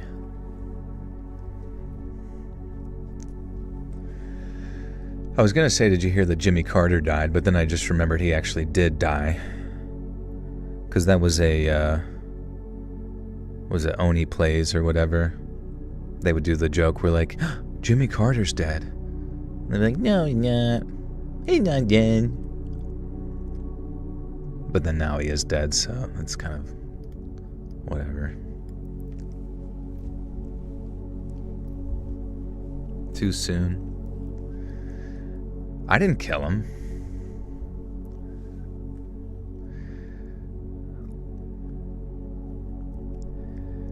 Maryland detectives swiftly contacted their North Carolina counterparts, who arranged for Glass's home to be put under surveillance. Officers then spent 24 hours staking out his house, but there were no sightings of Sharon Lopatka. And then finally on October 25th, a judge issued a search warrant for the home and police swooped in.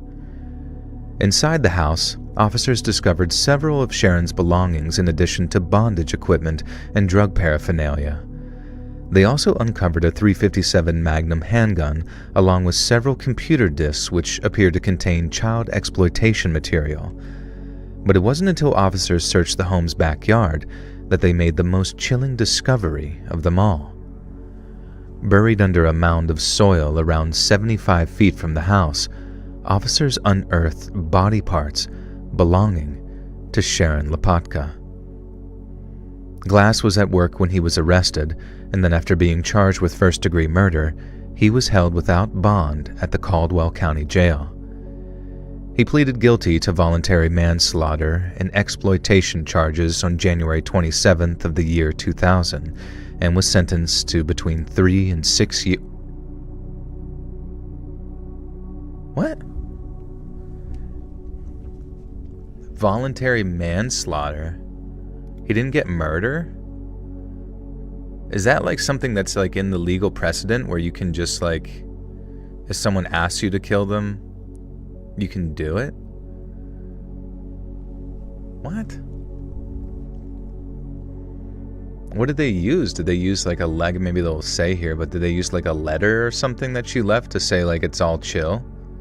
And how do you even prove that? I mean, I guess 900 pages of emails might, but...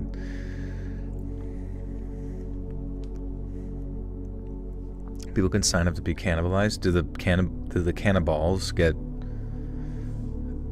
Do they get manslaughter? What started that rant about riffers?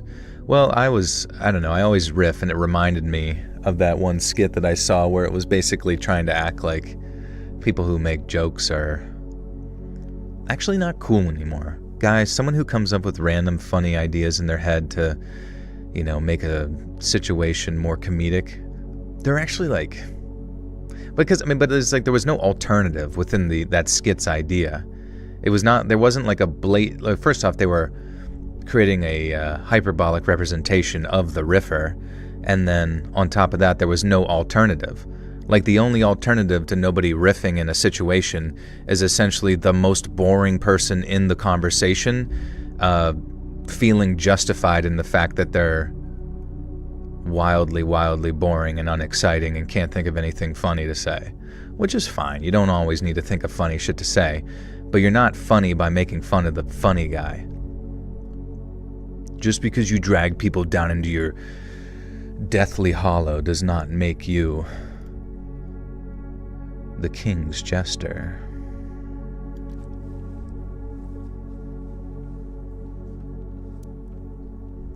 How do you not know what a riffer is?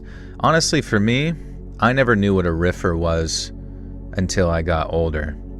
Whenever I started watching clips from like Cumtown, if you ever seen the old podcast called Cumtown with Nick Mullins and the fat guy and the Jewish guy, they just like, they just come up with like comedic scenarios the whole time, mainly because Nick is on cocaine or whatever, but it's really funny.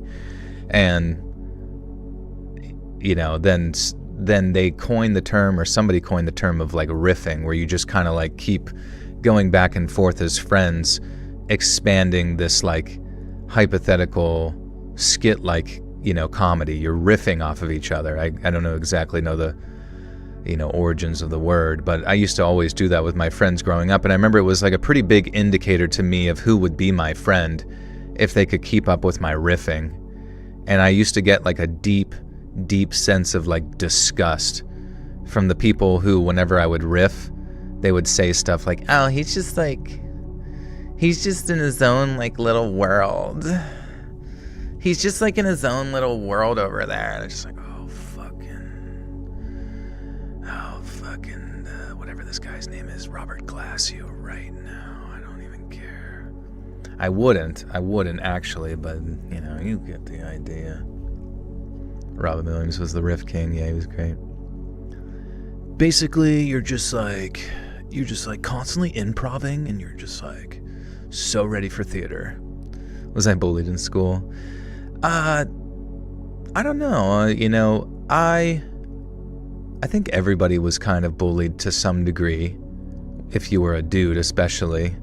Well, I'm not a chick, so I don't really know their experiences to the fullest extent, but like, when you're a guy and you play sports, right, you're always gonna like play sports with older dudes. And older dudes are always, no matter if you're, more, have better physical prowess than them or whatever, even if you're only like a month younger than somebody, like older guys will always find a way to like low-key bully you as hard as they can, essentially trying to like shit test you and see how far they can push it, which then usually with guys sometimes will result in like some type of scuffle, or if the other person is quick enough with a quip back to indicate that they're also capable of returning fire without like allowing things to get too wild. But either way, by the end of the situation, guys usually kind of give each other shit for a couple of different reasons. One, to kind of like, for that exact reason, see how far they can push you, almost to like become your friend in a weird roundabout way. Because sometimes I've had people where I've gotten into fights with them in school, or like whenever I worked at a bar, there was this like dude who was substantially older than me trying to like fight me, and then because I'd like didn't back down from him and was ready to like scrappity dappity do, it was like he was like, you got balls, man, and it was like somehow now you're cool and you're like buddies, and it's, I don't know, it's just a dude situation. Or if you get done with like some sort of rabble housing, you both just like high five in the end, and you're like, yo, this guy's my shit, man. This guy's my bro, dude. This guy's good. This guy's sick with it, man. Yeah, it is. It's just you're a little tribal boy, adolescent nonsense. But yeah, and there were, what I mean, there was the more frustrating ones was where like the guys who try to like say something to you to like impress their friends or whatever, that's the more cringy ones, because clearly it's like there's some degree of like, I don't know, I don't want to say insecurity because I think that word might be used too much, but there's some aspect of trying to impress the other fellas by like making fun of you, and I always find that kind of frustrating because there's really no like there's no olive branch, that's extended to you to like, that you're good, even though sometimes you get treated differently later in like a more solo, type scenario. Then you all become adults and like, what the fuck? Yeah, exactly. But it's funny, sometimes you see those people and you kind of like, if they were dickheads back then, you have like a little part of you that like, reverts back to your old fucking your dork days. And then you piss your pants. You're so embarrassed.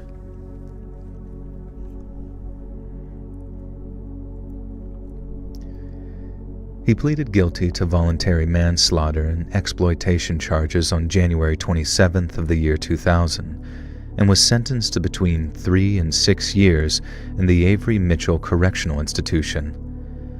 Glass was also sentenced to an additional 27 months on federal charges of second-degree minor exploitation to be served consecutively. In an interview conducted during his imprisonment, Glass admitted to fulfilling Sharon's torture fantasy, but was quick to add that her death was an accident. "I don't know how much I pulled the rope," he said, "but I never wanted to kill her." John Butts, the chief state... Butts, that's funny.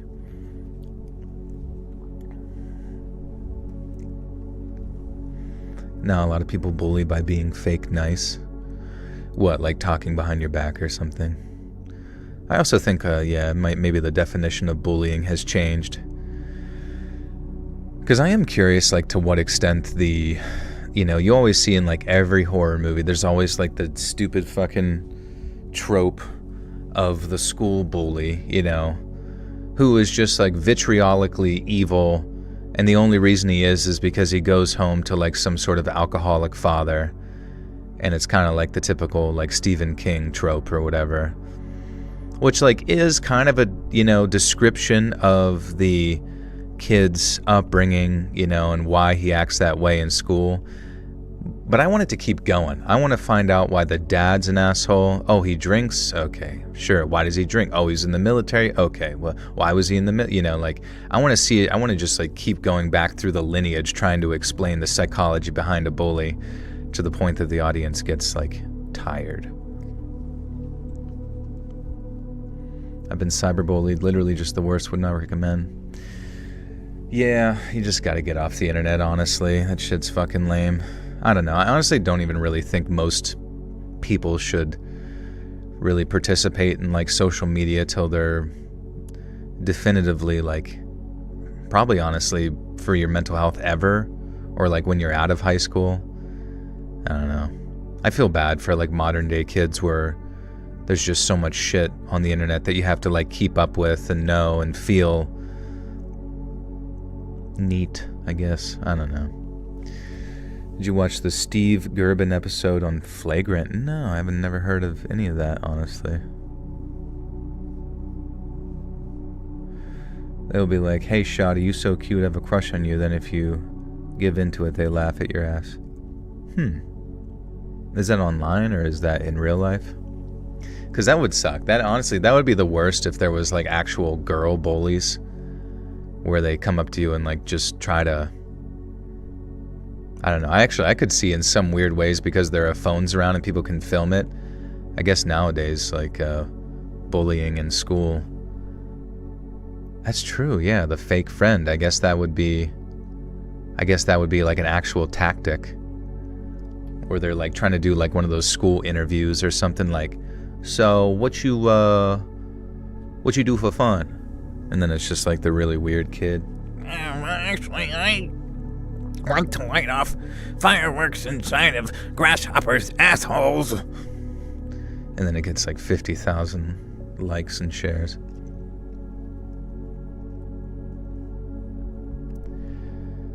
John Butts, the chief state medical examiner of North Carolina, agreed with Glass's claim that the strangling was accidental. Police did not. I lost track of what I was even saying there. John Butts, the chief state medical examiner of North Carolina, agreed with Glass's claim that the strangling was accidental. Police did not. They described the death as intentional, and unfortunately for Glass, they had 900 pages of written evidence to support their claim that Sharon's murder was both intentional and premeditated.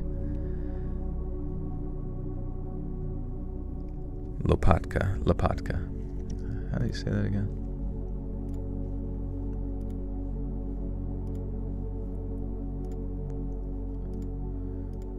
There it is. Lopatka. Okay. Jensen, what's up? What's up, Mr. Goon? Mr. Goonie. Dr. Goon here. Jen, did you ever think of starting an OnlyFans, but you draw the OnlyFans stuff? I feel like you would make a killing doing that. Guys, Jensen's a very talented artist. Even more so drawing Rule 34 furry shit. Just kidding. I'm not promoting that.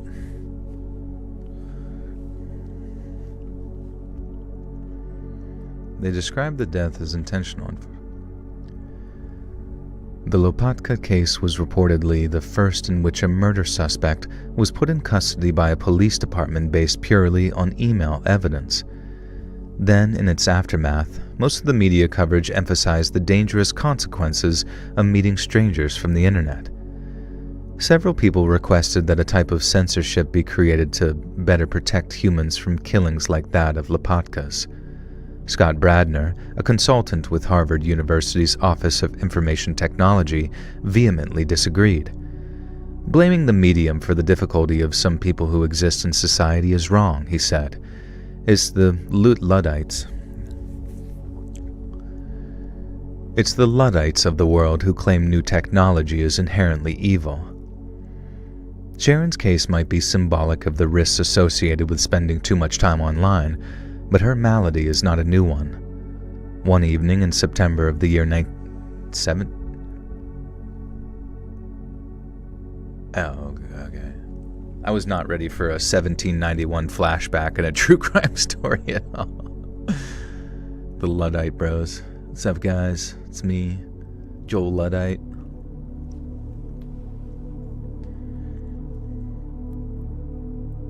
That's anti-Ludditic. Alright. Shit. I gotta see how to say this name. It's František Kotswara, I think. Let's hope to God they got it in the archives. Shit.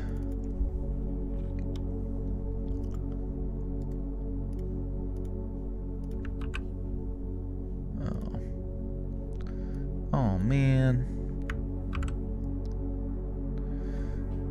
František.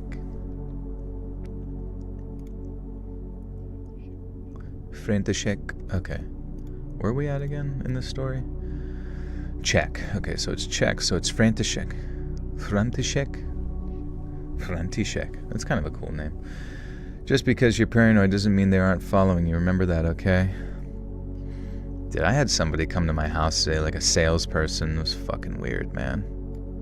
Like, they legitimately seemed like they were, like, on something. It was fucking strange. And they would not take no for an answer, and they were, like, frustrated. They were so, like, you could tell, like, they were, like grinding their teeth, like, mad that I wasn't just, like, asking a bunch of questions about their dumb fucking stupid shit. You, when you're selling cars, yeah. No, honestly, these people were... It was just funny, because he was like... I was like, you know, I'll have to look into it. You know, I like to look up stuff before I buy. I was trying to be polite. It's like, I like to look stuff up before I buy, you know, just take my time with it. And he was like, yeah, okay, yeah, but time, think about that time. It was like, you know, it could be months later and you haven't looked anything up and all, but like, what's keeping you from doing it? Information. And guess what I am? I've got information. I just want to be like, shut the fuck up. Like, I wanted to slam the door in his face so fucking bad, but I couldn't, because in the back of my mind, something was like, he's got a gun under his fucking, in his holster pocket right there, and I don't know, there's just something in me in his eyes that just looked like he would take it very, very personally if I told him to fuck off.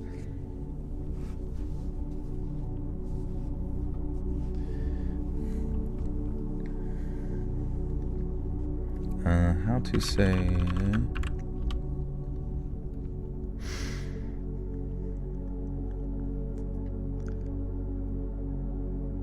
Kotswara.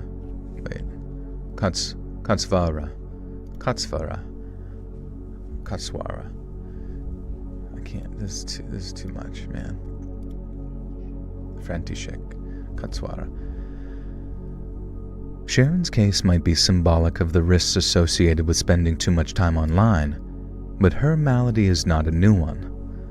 One evening in September of the year 1791, a Czech composer living in London named František Kotswara decided to visit a lady of the night. A few hours later, once the pair had eaten dinner, Kotswara paid Susanna Hill 2 shillings before requesting she castrate him. Hill refused, but agreed to strangle Kotswara during intimacy. But then, by the time they were finished, he was dead. One of the first recorded cases of what we might call carnal asphyxiation, Susanna Hill was charged with František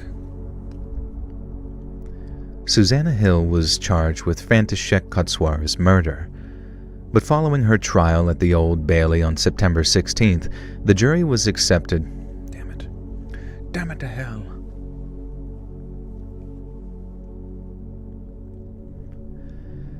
But following her trial at the Old Bailey on September 16th, the jury accepted her testimony and she was acquitted on all charges. Robert Glass, on the other hand, received no such mercy. He was incarcerated at the Avery Mitchell Correctional Institution in North Carolina, then spent the next 2 years as an exemplary prisoner who appeared racked with regret. Rackham Willie. He was incarcerated at the Avery Mitchell Correctional Institution in North Carolina, then spent the next 2 years as an exemplary prisoner who appeared racked with regret.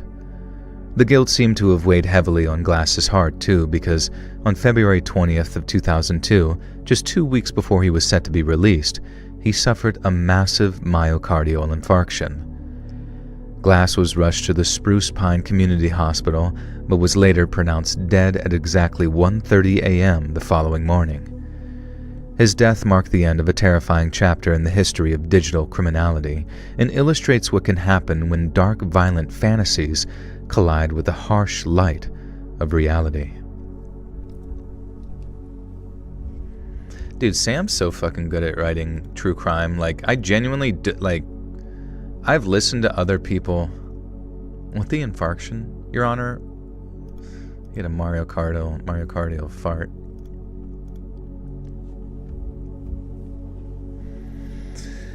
I've listened to so many, true crime things, and I don't know. Sam just has a way of, dancing through it, you know what I mean? Yeah, make me a story written like Sam. Sam I Am, 3 green eggs and ham, please.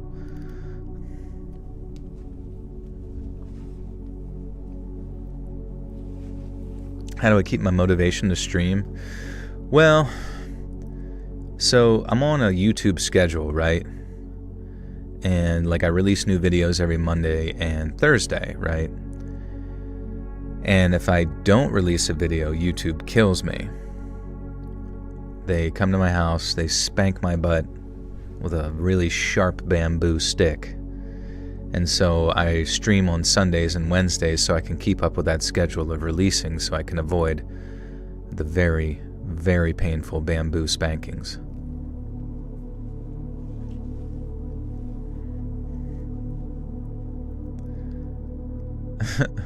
I should live stream that, yeah. Hey guys, it's my face reveal. It's my face reveal, but closer to the camera is just my bare ass. Hey guys, this is me not uploading a video for 1 day. And then my YouTube rep. Hello everyone, I am here to spank Joe's ass. Like and subscribe.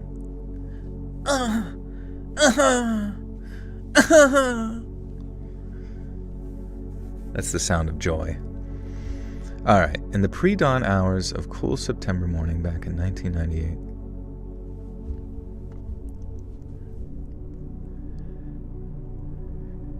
In the pre-dawn hours of a cool September morning back in 1998, the sleepy English town of Charlbury in Oxfordshire was stirred by the low hum of police vans as they converged on a small 2-story home on Crowborough Villas.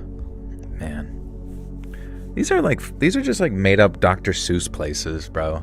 Charlbury, Oxfordshire. I swear no hobbits live here. I swears it. I look like James Charles. It's giving James Charles.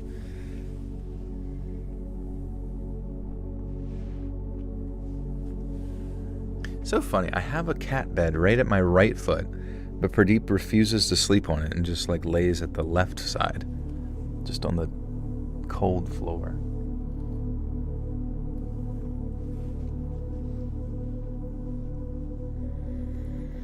You ever hear Bill Hicks? He has a whole bit on this, the hooligans of the Shaftesbury. I don't think so. I love Bill. Bill Hicks was good. He had a lot of conspiratorial ideas. How did he die, though?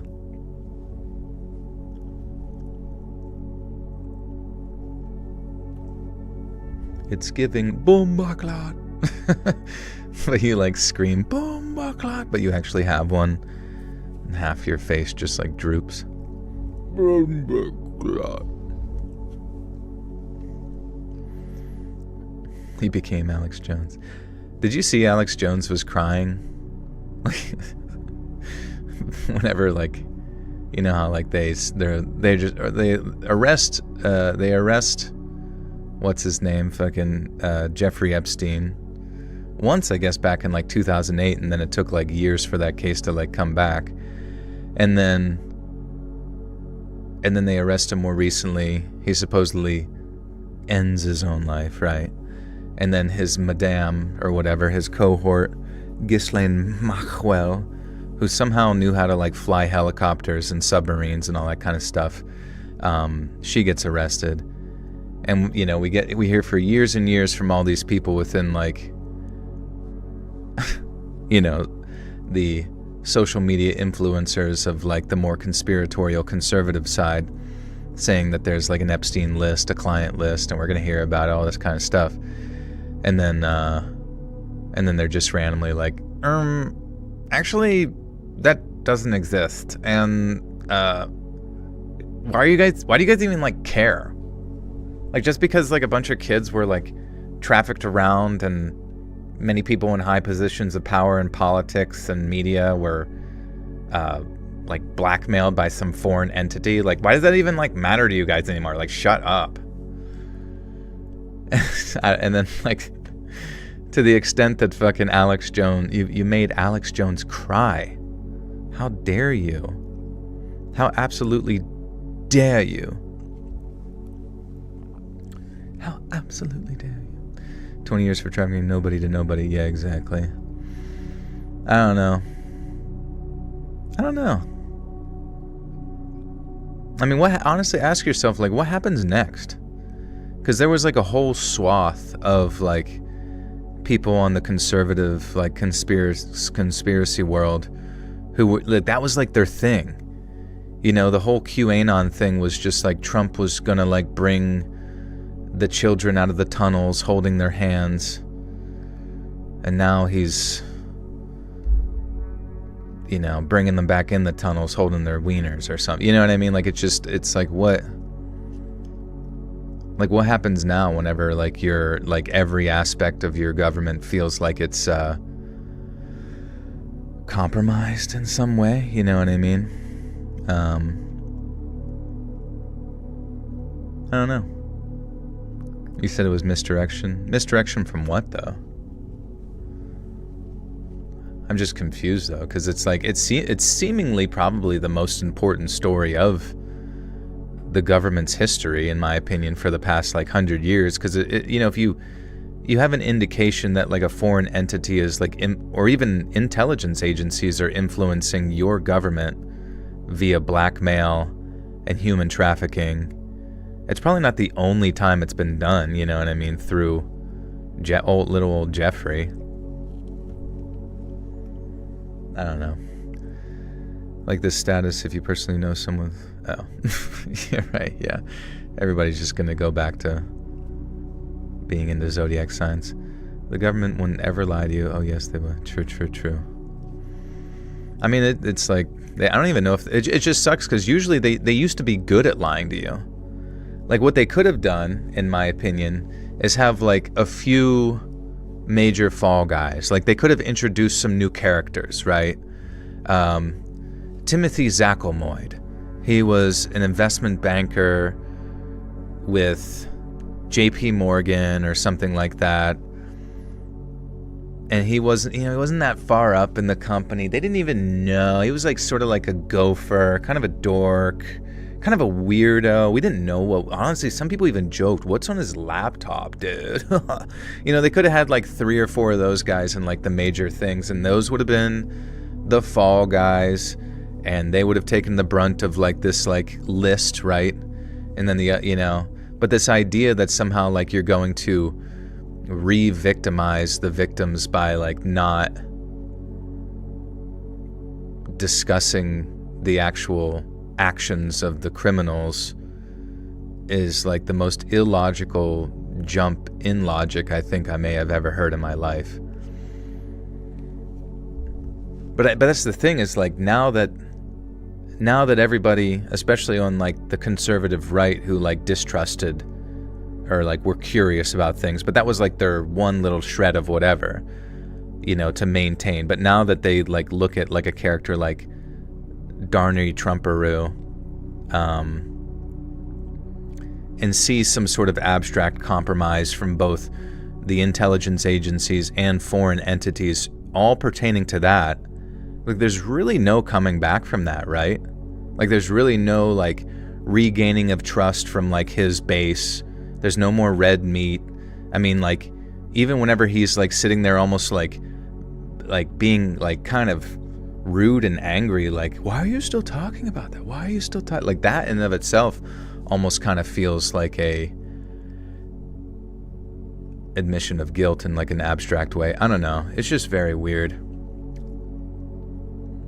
But whatever. I guess, you know, I guess at the end of the day, you just have to come to terms with the fact that, like, at least you can still get gas at the pump or some shit. I mean, that's what most people give a shit anybody, you know, about anyways. Most of the time, a lot of these, like, abstract espionage, you know, stories that you see pop up, you think you're, like, part of a fucking... You're learning about, like, a James Bond novel or something with Tom Clancy or something, but in reality, it's, you know, it's really no different than those weird cowboy, you know, erotic novels your grandma reads at the grocery store or something, while you're reading, like, Mad Magazine on the side.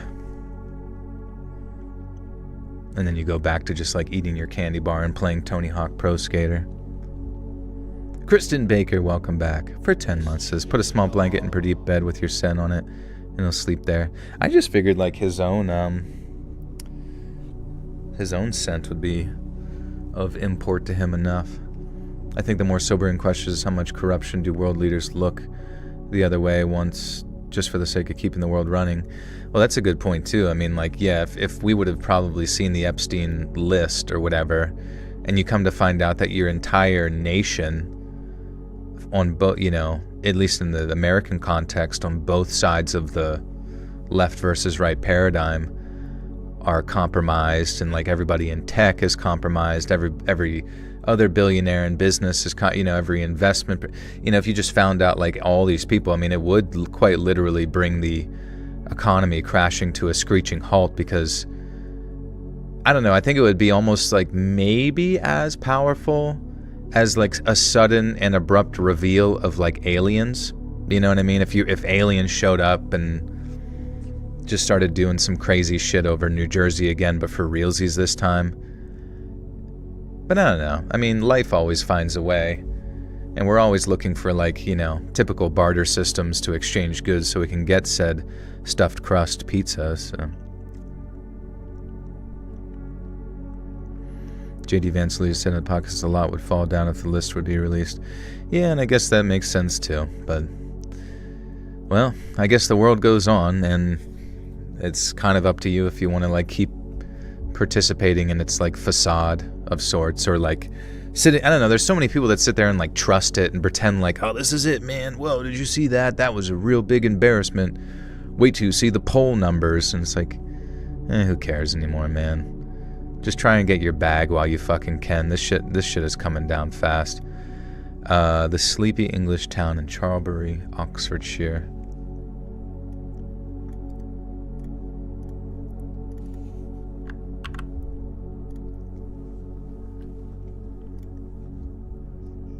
Oxfordshire. Oh shit. Suddenly my fucking internet goes really slow. Charlbury. Okay. Oxfordshire, Charlbury.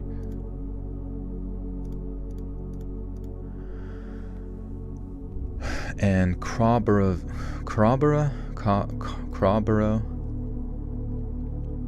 What names would be the most unacceptable on the list? I have no idea.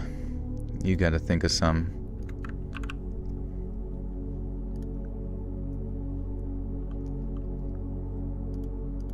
I can't. I'm sorry, guys. I can't pronounce these fucking UK names.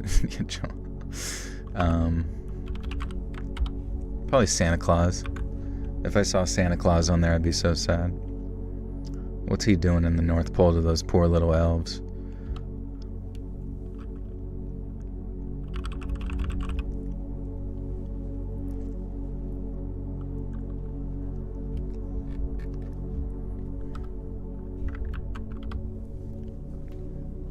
Jiminy Carey.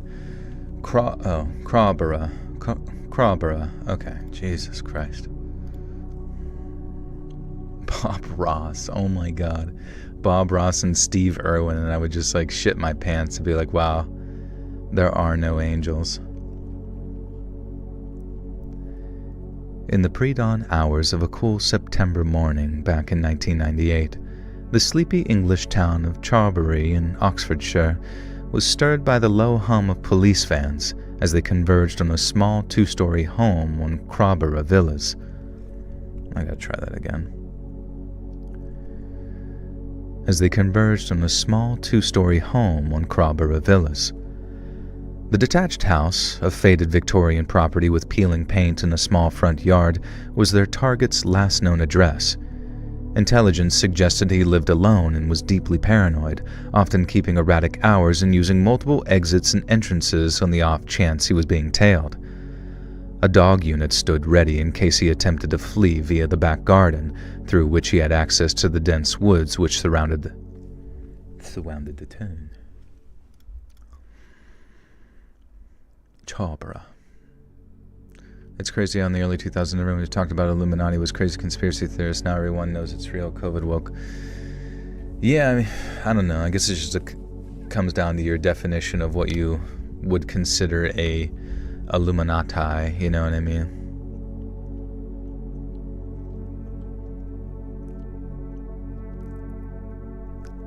I don't know.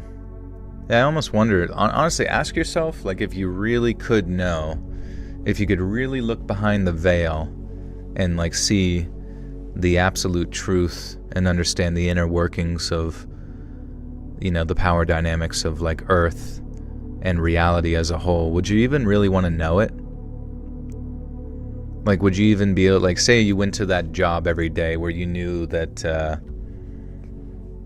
there were multiple realities, or you knew that there was the existence was a hologram or something like that that's pushed you into an inescapable, you know, reincarnation sequence, and that there's shit on the moon and, you know,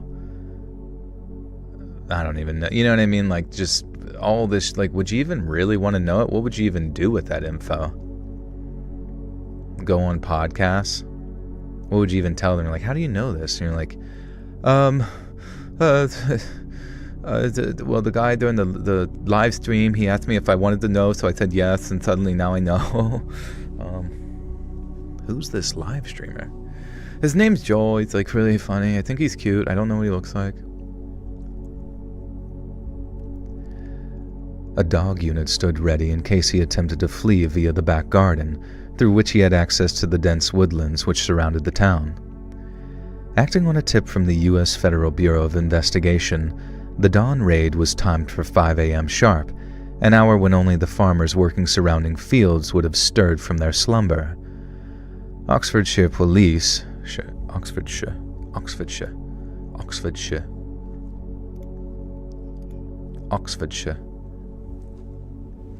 JD, what's up, dude? Oxfordshire police managed to piece. Okay.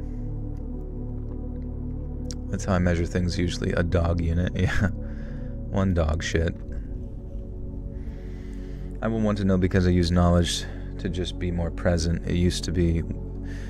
It's used when putting things into perspective in hard times and helps pin down solutions to smaller problems by comparing.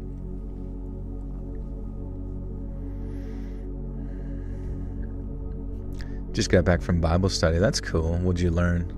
Oh wait, did you take our advice and actually go do that to meet people? That's fun. They're here about Mount Rainier. No, dude, what happened? Let's look it up. Mount Rainier. Earthquake swarm strikes Mount Rainier in Washington. Hundreds of earthquakes detected at Mount Rainier on Tuesday. What's going on? Oh, fuck. Hundreds of small earthquakes were detected at Mount Rainier on Tuesday, and the largest such swarm at the active stratovolcano since 2009, according to the U.S. Geological Survey. The swarm began shortly before 1:30 a.m. near Mount Rainier's summit, with the largest earthquake being 1.7 magnitude. The USG said on X just after 9:30 a.m. Tuesday. Currently, there is no indication that the level of earthquake activity is cause for concern, and the alarm level and color code for Mount Rainier remain at green, normal. Yeah, aka Mountain Dew, baseline Mountain Dew level, but what about code red? The agency said in a separate statement in the morning, the U.S. Geological Survey Cascades Volcano Observatory and Pacific Northwest Seismic Network detected the earthquakes at a rate of up to several per minute and at depths 1.2 and 3.7 miles below the summit, the USGS said. No earthquakes were felt at the surface, according to the agency morning brief on the swarm. There are typically only about 9 earthquakes detected per month at Mount Rainier, and swarms usually occur once or twice each year, the USG said. Even so, swarms are generally much smaller in terms of frequency. The last swarm at Mount Rainier in 2009 had a maximum magnitude of M2.3 and lasted 3 days. The 2009 swarm had over 1,000 earthquakes, of which the PNSN officially located 120 earthquakes. I'm making that earthquake. Past swarms have been attributed to circulation of fluids interacting with pre-existing faults. Fluids and faults. The agency noted that instruments did not show any detectable ground deformation at the volcano and no anomalous signals were seen on infrasound monitoring stations. The CVO and PNSN continued to monitor the activity Tuesday, and the USGS said it would provide new information as the situation warranted. No updates were released as late Tuesday afternoon. Efforts to reach the USGS discussed the earthquakes were unsuccessful. Interesting. Gonna read the news to you every day. Yeah, if there's ever a story you think's like worth talking about, I can bring up some article and quickly skim through it. I made friends but no husband prospects yet, if that's what you meant. Oh, no, I mean, it's whatever, dude. Enjoy your life, you know? You don't need to rush into whatever marriage is, you know? Even if you really think about it, like marriage in a lot of ways is a friendship, you know? So it's probably best to just like be friends with the opposite sex for like a period of time before you even like consider the idea of like courtmanship or whatever the fuck. You're supposed to like your spouse? I know, right? Isn't that... It's a crazy idea. When is Yellowstone going to explode? After it finishes this Crunchwrap Supreme. Oxfordshire. How do I say this again? Oxfordshire police had managed to piece together a vast web of clues and evidence, including private emails and computer metadata. All had pointed back to the terraced house on Crabara Villas, while suggesting its residents were the divorced gang. Damn, dude, I'm sorry to hear that. You're scared of men? Well, it's probably for the better, honestly. You should, I mean, technically, you should be scared of men. They're kind of like chimpanzees in like a weird way. They seem really nice and happy and they eat bananas and such, and then just like one day they just so happen to be peeling back your face. Just to see what's under there.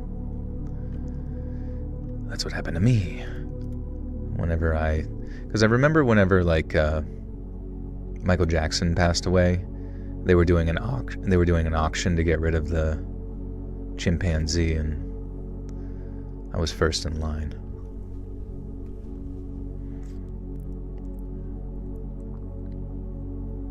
Oxfordshire Police. Whoa, shit! 1 second.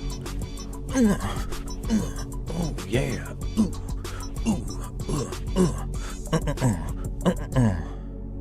Roki, holy shit, with the $100.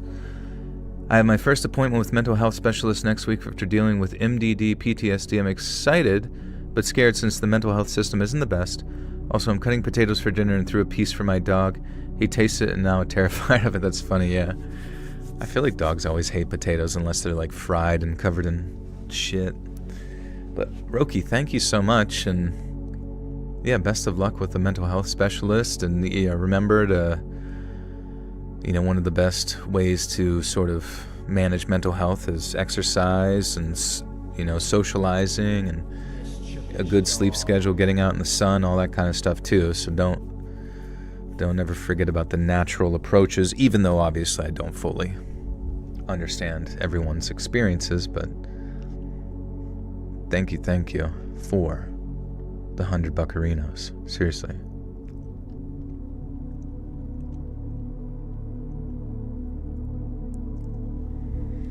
El Mecco, welcome back for 17 months, says, happy year and a half of spooky sleeps and clapping cheeks. Sprained my dominant wrist the other day. Any advice for safe arm workouts, or should I wait? Well, from what I've heard, and this is not medical advice, but from what I've heard and what worked for me is whenever I fucked up my ankle, I did what was called, and it might be easier with wrist, but I would go to my tub, my bathtub, and I would sit on the edge if your tub allows it, and then I would run my water on 1 minute underneath the tub, and then at cold temperature, and then 1 minute at as hot as you can handle, 1 minute, and go back and forth for go back and forth 1 minute each or whatever, back and forth for 10 minutes or 15 minutes or something. And the idea is that you're trying to encourage blood flow back to that area. And same with activity. You don't want to just sit there and ice it, because you're kind of sending the signals to your body to create scar tissue and what do they call that? Basically build up of scar tissue and very immobile style of fascia. And so essentially you don't want to hurt yourself, take it slow, but at the same time don't be afraid to slowly ease yourself back into activity, so it's able to send the signals to your body to prepare itself and heal itself in the appropriate direction. That's an active lifestyle, you know what I mean? No jerking off though. What's up, Ash? My submissive and breedable. Only with a gun. Do you have a sight for it? Ever looks so never has a crack in the ground is actual. What are you talking about? Yeah, work at the Walmart meat department. Should do the trick.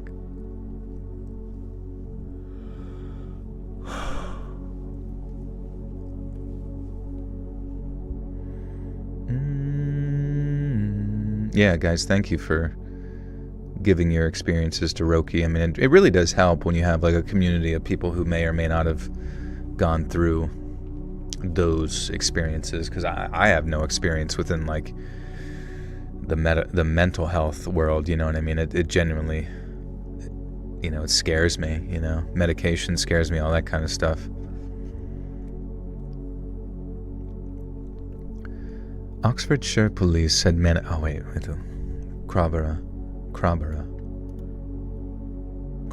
yeah. Crabera.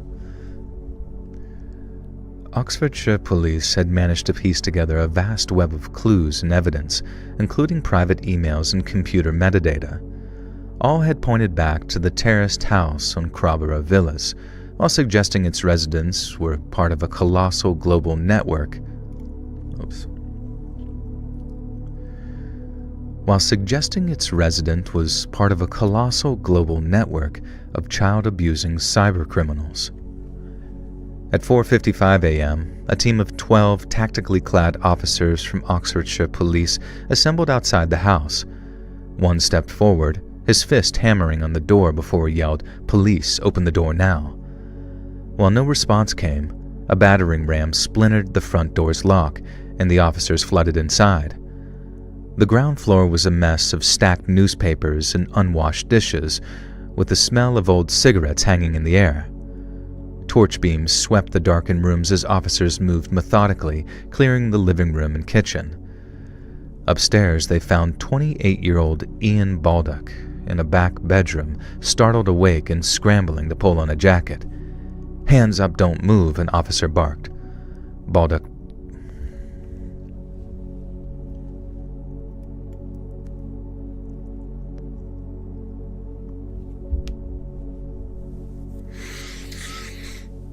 Oh, man.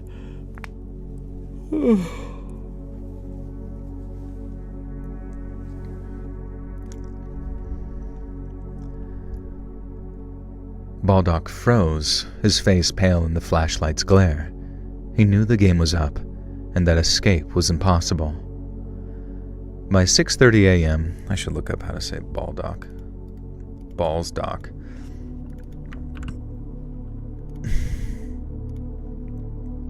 Baldock. Baldock.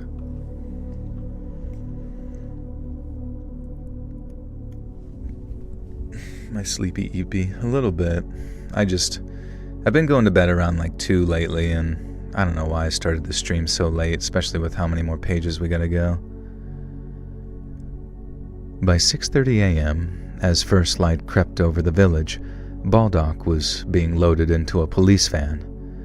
Drawn by the commotion, neighbors peered from windows, whispering about the man they'd known as a quiet, shifty figure who was rarely seen in local pubs such as Ye Old Three Horseshoes.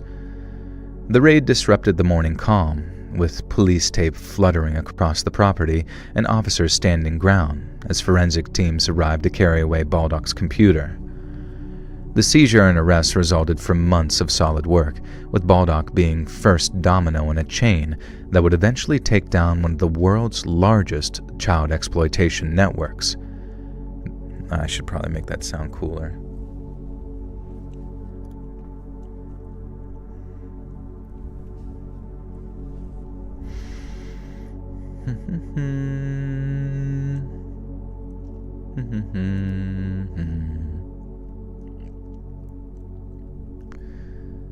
The seizure and arrest resulted from months of solid work, with Baldock being the first domino in a chain that would eventually take down one of the world's largest child exploitation networks. This is the story of Operation Cathedral. Launched in 1998, the advent of Operation Cathedral stands as a pivotal movement. Damn it. God fucking damn it.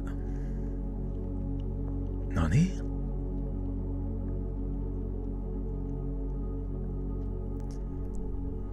Launched in 1998, the advent of Operation Cathedral stands as a pivotal movement. Oh my god, I'm dumb. You back, Drew? Welcome back, broski. Launched in 1998, the advent of Operation Cathedral stands as a pivotal moment in the fight against child exploitation on the internet. It specifically targeted the Wonderland Club, a secretive international child exploitation ring that operated entirely online. The club's name, taken from the Lewis Carroll story Alice's Adventures in Wonderland, masked a horrifying reality. They constituted a network of individuals who produced, shared, and traded in child exploitation material on an unprecedented scale. The operation, which involved law enforcement agencies from multiple countries, not only dismantled the club, but also exposed the complexities of combating cybercrime at a time when the internet was still relatively new. The investigation that led to Operation Cathedral began in the United States in 1996, when the FBI uncovered evidence of a large-scale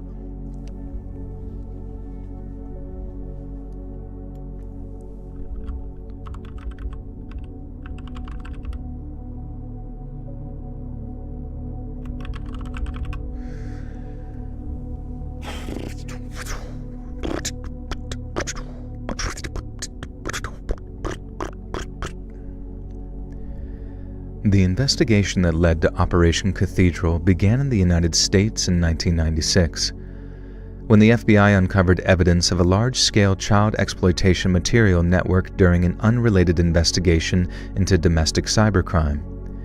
This initial discovery became part of a broader FBI operation known as Innocent Images, which aimed to combat the growing problem of child exploitation on the internet. As the operation progressed, the FBI uncovered a group of individuals who were using the internet to share this... Can I beatbox? Oh yeah, baby. I can beat the box. Oh, Bomb what's up, Sam? Reading is so good for us, right? Please pay attention. Guys, you guys gotta pay attention. This is the only chance you're gonna get to hear me ever read in your life. And if you miss it today, God's gonna ask you about it in heaven. If you don't get it right, you're gonna go to jail. Can I be nicer? What did I do? I'm the nicest guy, probably the nicest guy ever, if I'm being honest with you.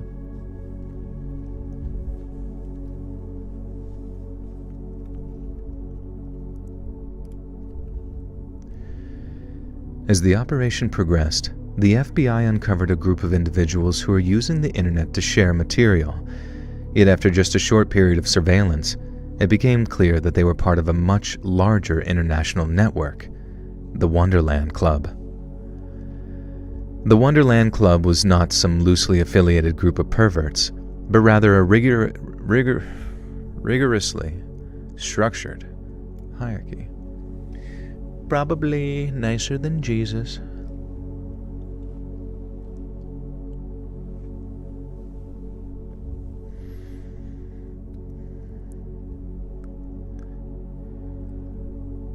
The Wonderland Club was not some loosely affiliated group of perverts, but rather a rigorously structured hierarchy that enforced strict membership rules. In order to join, prospective members not only had to provide the organization with at least 10,000 images of child exploitation, but they had to ensure these images had not already been circulated within the group. This requirement made sure that the club's library of exploitation material grew continuously and exponentially, making it one of the largest repositories of such material in human history. The pub. Roki, holy shit, thank you, bro, for the 20 gifter memberships to all those people. Thank you, friend. Let's fucking go! Let's flirp and grr. They took our gerbs. The AI robots. I got a match. I guess I do got a match, because I gotta go back to the home page. Can't do it out of my browser. Sam, I feel like you never get a gifter. It's kind of sad. I'm sorry, broski. Alright, here we go. Time to match the scratch. I don't... how do I do that? Oh, here we go. The algo hates me. May it ever smile upon you. Oh my god. Dude, that's... Oh my god. Roki, thank you, bro. Holy shit. You really don't have to do that, man, but thank you so much. And I've tried to match to the best of my abilities here. That's insane. Guys, can I go get some water, though? Winfield Scott was a crackhead. Who are you talking about? Guys, can I go get some water? Or make some tea, actually. I'm gonna make some water and a tea. I'll be right back. And we'll get right back to this delightful topic. Just kidding.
Mischievous dog. Wow. I went and got water and I had Dr. Pepper here the whole time. Mischievous dog. The fool I am. Trading magnesium for Skittles. Taste the rainbow. Misty, you said you're a mom? Because I feel like you've said a lot of funny things, and I feel like moms don't usually say really funny stuff. You've won the award for funniest mom.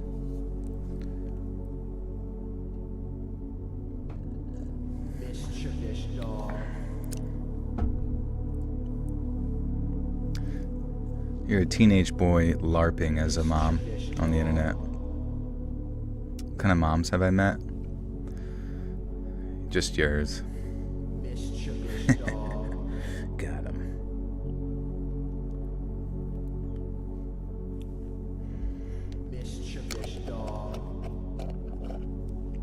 You might no, you guys are funny.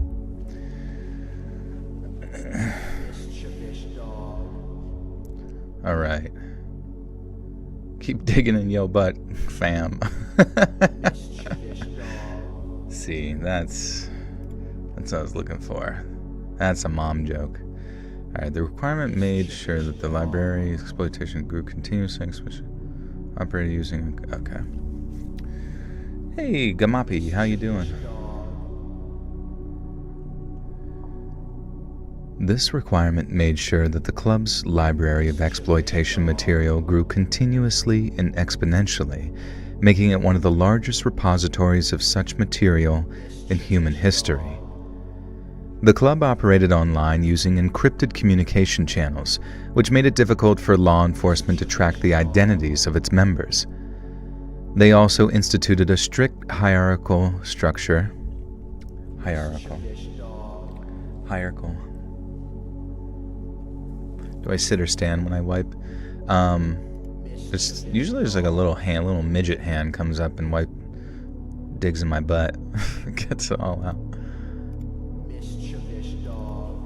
I love that like things like digging in your butt is somehow just, why is that, you know? Like you wouldn't expect it in the sort of like waves, you know what I mean? Like memes, they come in waves, right? Big waves, little waves. I would say the digging in your butt wave it's a littler one, but it's, you know, it's one you'll remember. You rode it all the way back to the beach. Hierarchical. See, British people are just good at like talking more because they just mumble all their words. It makes it easy. They also instituted a strict hierarchical... Oh my god.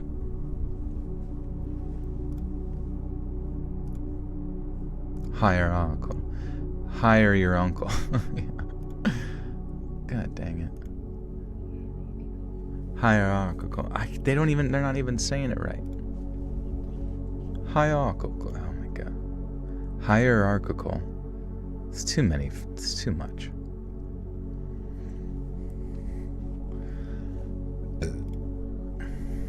Hierarchical. Damn. Hierarchical. That's too much, man. Hogwarts archical. Hierarchical. There you go, thank you. They also instituted a strict hierarchical... That doesn't sound right at all, bro. Grunt my stories. They also instituted a strict hierarchical structure, including ranks based on the quantity and quality of the material contributed, with higher-ranking members having access to more exclusive content. It was later revealed that the club had members in at least 14 countries, so given the international scope of the network, the FBI reached out to law enforcement agencies in those countries to coordinate a global response. The UK's National Crime Agency took the lead, working closely with the FBI and other international partners to gather intelligence and plan a coordinated takedown of the network. This collaboration was essential, as the internet's borderless nature meant that no single country could tackle the problem alone. One of the most significant challenges detectives faced in investigating the Wonderland Club was the group's use of encryption and other methods to conceal their activities. Members communicated almost entirely through what are known as anonymous remailers, which strip identifying information from emails and use encryption to protect the content of messages and files. Additionally, the club's decentralized structure meant that there was no single server or hub that could be easily targeted. Instead, members shared material directly with one another through peer-to-peer networks. To overcome such obstacles, law enforcement employed a combination of traditional investigative techniques along with cutting-edge cyber forensics. Damn, I lost it. To me, that was like riding a wave and you just like suddenly start to lose your balance and you just eat shit. Land on a coral reef.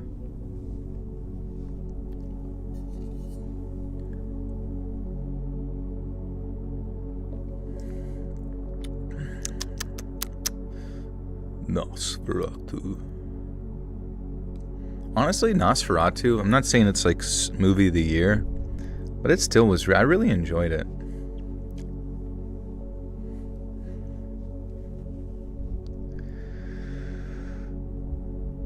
To overcome such obstacles, law enforcement employed a combination of traditional investigative techniques along with cutting-edge cyber forensics.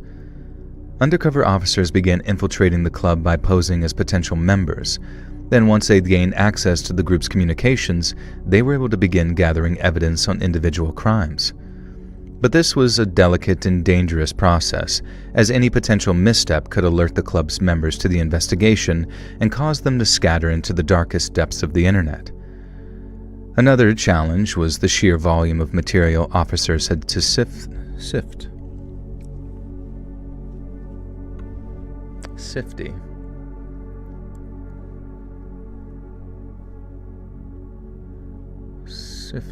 Undercover officers began infiltrating the club by posing potential members.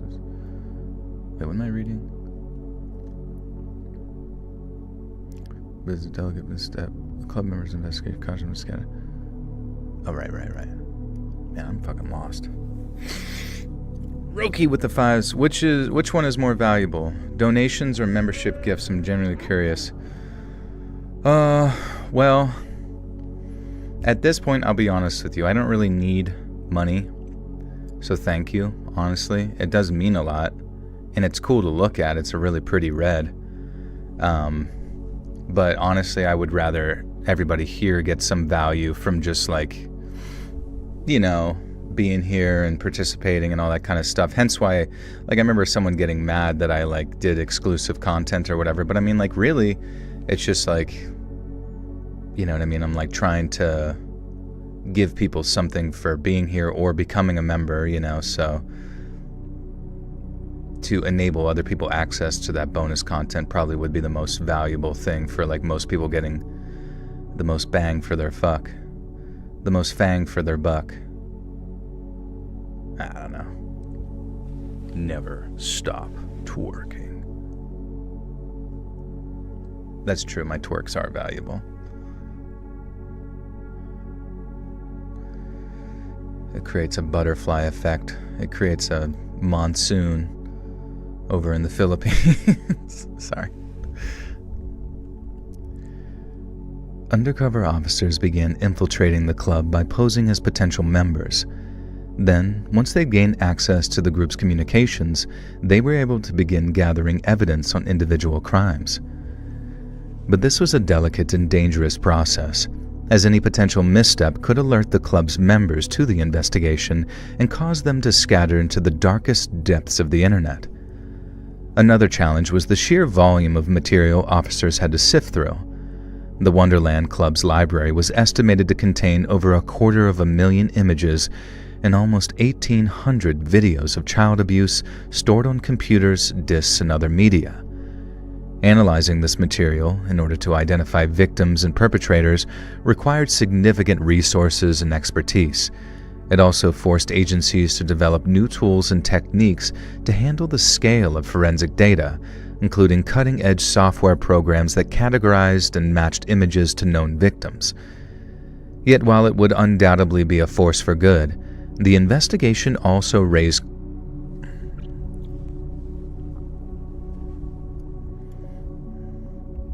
Holy shit, Roki. Roki the broski, man. With a 50! Another 50! Oh. Yeah, for every membership equals another earthquake. Bro, thank you so much, man. Bouncing on it. You're bouncing on it crazy style right now.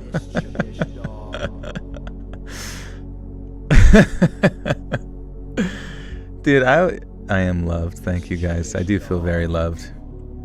You guys give me purpose in this fucked up old world. I don't know. Imagine how honored you would feel if you were the guy that came up with jorking it crazy style. And then you hear it used, you hear your slang used somewhere else on the internet. What an honor. What an honor.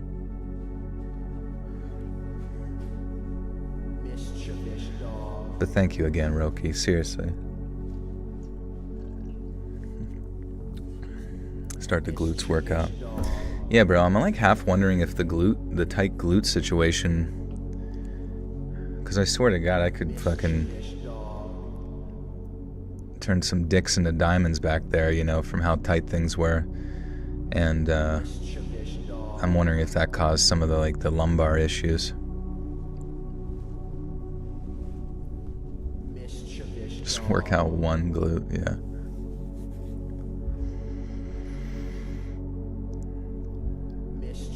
Yet while it would undoubtedly be a force for good, the investigation also raised important legal and ethical questions.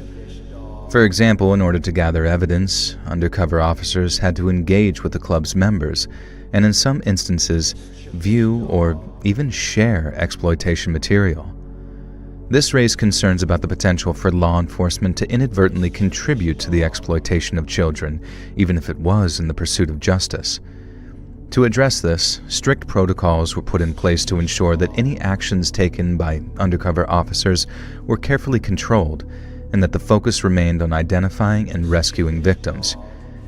Yet the issue is still reminiscent of a Friedrich Nietzsche. I always get his name mixed up. Friedrich Nietzsche. Is it Nietzsche? For as much as I hear that guy's name, I think I would know it by now. Nietzsche. Oh, that's the German pronunciation. Nietzsche. Nietzsche. Nietzsche. Okay.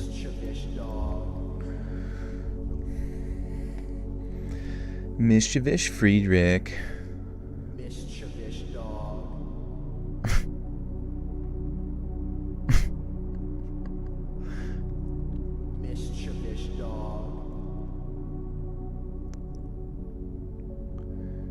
Nietzsche.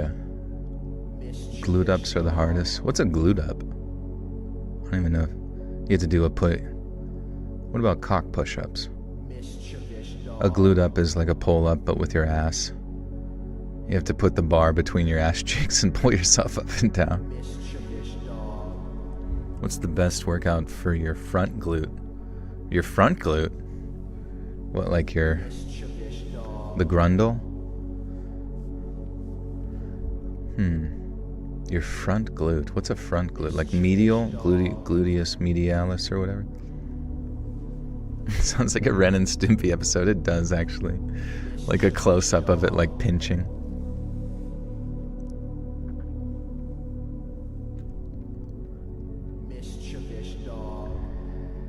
Yet the issue is still reminiscent of a Friedrich Nietzsche quote from his work Beyond Good and Evil. He who fights with monsters might take care lest he thereby become.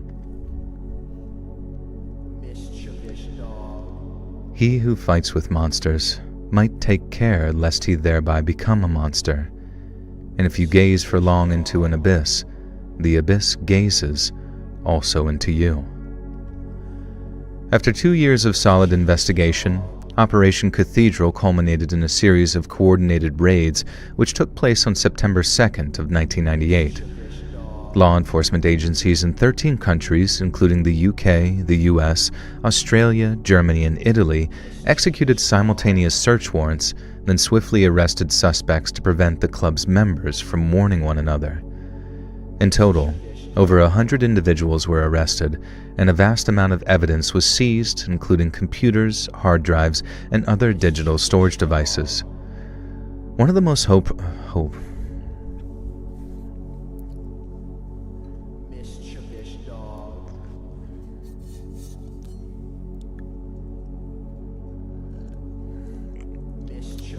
Best workout for your prostate. I remember there was some things you can do for your prostate or whatever, and not just massage it, but like, what was it? Like some ways to like keep it healthy. Maybe like citrus fruits? Not by like sticking them up your ass, but like juicing them first, and then sticking them up your ass. Hey, you have missed you lots, Joe. I've only gotten busier after graduating. No worries, no worries. Busy is good, in my opinion.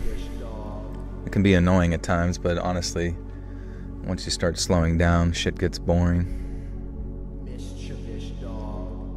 Why am I milking men? Well, who else is gonna do it? Huh? Who else has the respect for the male population?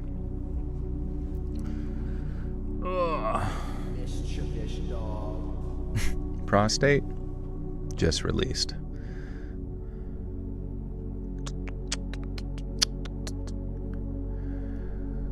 One of the most high-profile arrests was that of Gary Salt, a British man who was found to be a key member of the club. Salt's home contained a large collection of exploitation material, and he was later sentenced to 12 years in prison for his despicable contributions. While over in the United States, the FBI arrested a man from California who was found to have over 100,000 images of material on his computer. Thankfully,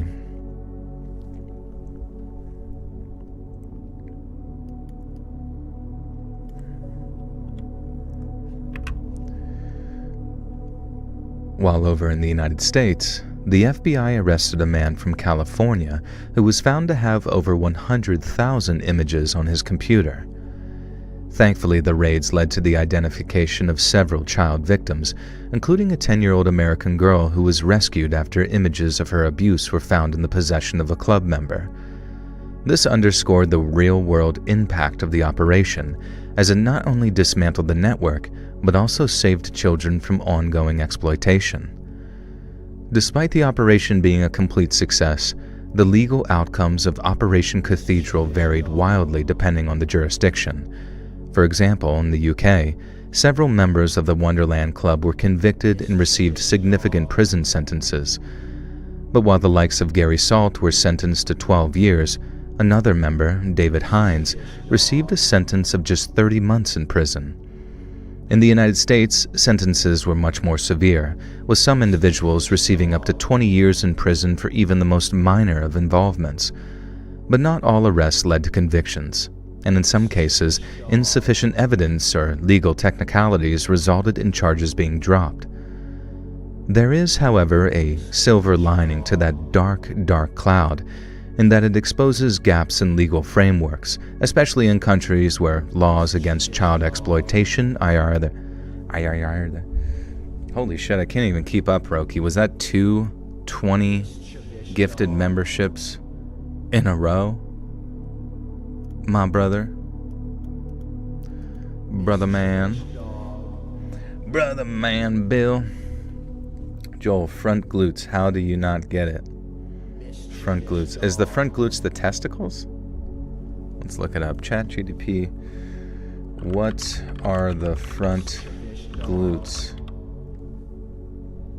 Or is the front glutes like something you're like banging your wiener into or something?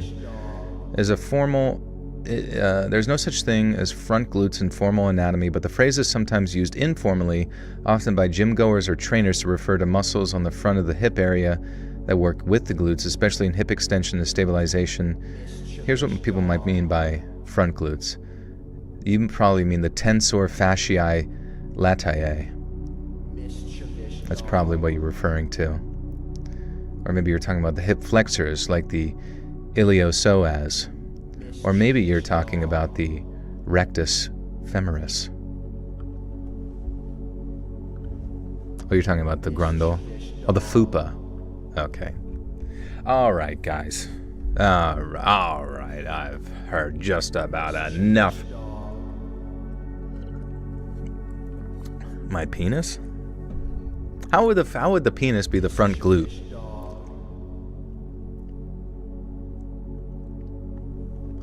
All right, guys. Only let the funny moms talk now.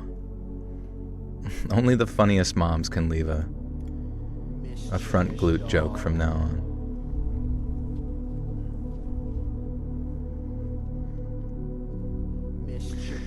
If you're... any of the MILFs in the chat, would you guys want to start a stand-up comedy club? Or get into stand-up comedy?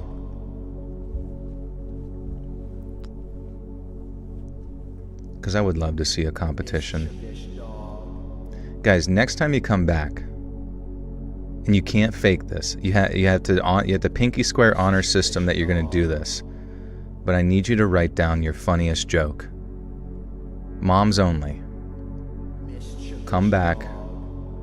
Have a kid if you need to in the meantime so you can qualify. But come back and make me laugh. Make me laugh, please. Stand-up momedy, that's perfect. We'll tour the world. There is, however, a silver lining to that dark, dark cloud, in that it exposes gaps in legal frameworks, especially in countries where laws against child exploitation are either outdated or insufficient to address the scale and nature of the crimes. Naturally, this has led to calls for stronger legislation and better international cooperation to combat online child exploitation, and brick by brick, gaps in the defenses are being filled. Operation Cathedral also had a profound impact on law enforcement practices. It served as a model for future efforts, such as Operation Avalanche in 2001 and Operation Ore in 2002, both of which targeted similar networks of child exploiters. Just say similar networks. I think people get the idea. Joel's the next Matt Rife, yeah. I promise to bring every one of you guys a Build-A-Bear next time you see me.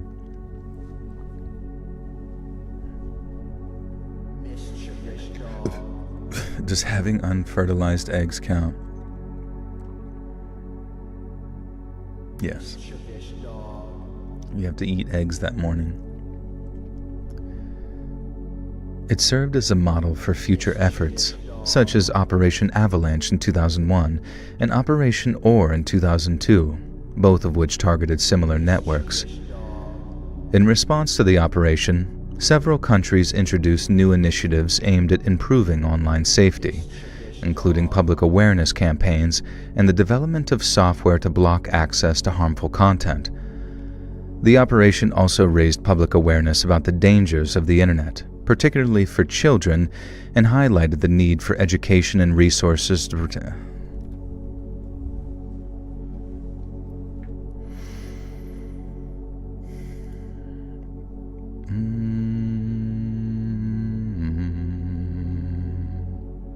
Do the jokes have to be clean? No. I want them to be as rude and offensive as you can possibly muster. In the darkest evils of your heart. Just make sure I laugh. If I'm even remotely offended, I will get every one of you canceled on your social media platform of your choice. I could see that actually being a threat that someone says. I'm canceling you, but you get to choose which platform I send a bunch of random people on the internet to harass you on. It's gonna be great. Match them memes. Oh God. How many did he do? Holy cow. Anybody even keeping track? Yesterday my son were eating nachos at the pool. He randomly says, Mom, you make really good deviled eggs. Oh, that's nice of him. And now you know to make them all the time so he can fart for the rest of his life. Mischievous dog.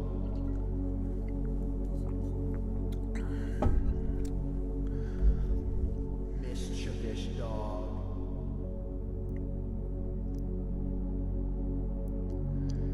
150 to 50. Wait, how many do I owe?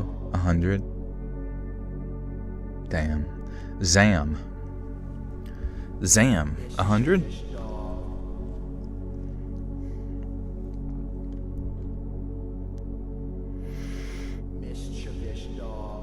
The operation also raised public awareness about the dangers of the internet, particularly for children, and highlighted the need for education and resources to protect them from online predators. By dismantling the Wonderland Club, law enforcement agencies not only brought perpetrators to justice, but also rescued victims and prevented further harm. The operation's legacy lives on in the continued efforts to combat child exploitation online, serving as a reminder of both the progress that has been made, progress. You guys are making me go bankrupt, yeah.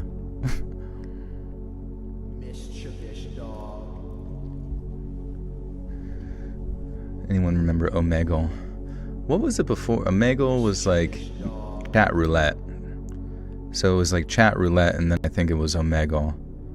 Because I remember there was like some horror creator around the time I was like coming up who like, he had an interesting idea. I don't know. I remember just like watching random people's like YouTube channels, right? In all the forums back before my channel like kind of got some traction.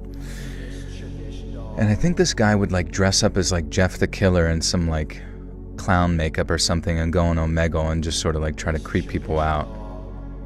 I forget what his channel was called, but I remember at the time thinking like, maybe that's a good idea.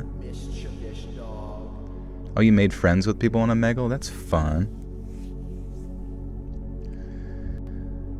The operation's legacy lives on in the continued efforts to combat child exploitation online, serving as a reminder of both the progress that has been made and the challenges that lie ahead. As the internet continues to evolve, so too must the strategies used to protect the most vulnerable. But with determination, cooperation, and innovation, even the most secretive and sophisticated criminal networks can be brought to justice. Holy shit, dude. Is Roki in the chat? Can you tell me how many I should gift? Because this is legitimately crazy. Dr. Crazy House. It was Nuke Norway? Why are we nuking Norway? Oh, that was his YouTube channel? Does he still exist? Let's look.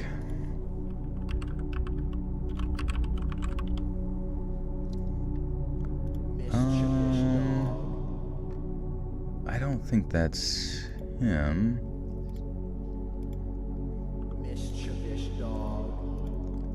I don't think that's him. This guy, I don't know, he had like one character he would play. 170, even minus my other. That is a mile of memberships, holy shit. Okay, Well, I gotta stick to my word, I suppose. That's crazy. It's so crazy, it's crazy. Mischievous dog. Damn. Mischievous dog.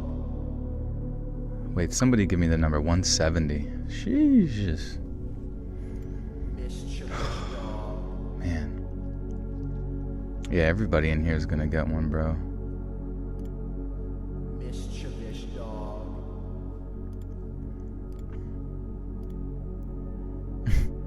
YouTube making out like a bandit. Mischievous dog. Oh, it says your transaction can't be completed. Learn more. Mischievous Fix dog. issues when you pay. Oh, okay. So, Mischievous dog. ORPM. What is that? ORPM. Your purchase on your telecom carrier bill was declined. Please select different payment. Okay, so Mischievous dog. maybe I'm doing it too much. So let me go. Yeah, let me do one, but then Mischievous dog. the second 50 was. I'm surprised it lets Mischievous dog. Roki keep going, bro. That's crazy. My face card got declined. Wonder if I can do like a lesser amount. Or maybe I just need to like. Oh wait, declined again. Okay, perfect. Let's try a lesser amount. Mischievous dog. This is like gambling. I love gambling. Okay, the 20 worked. Mischievous dog. Oh, so that must have. I remember that happened to him too, where he got a couple of weeks and wow, that's a lot of gifters. Thank you, rookie credit. Yeah, dude. Maybe you guys will get it here. Mischievous dog.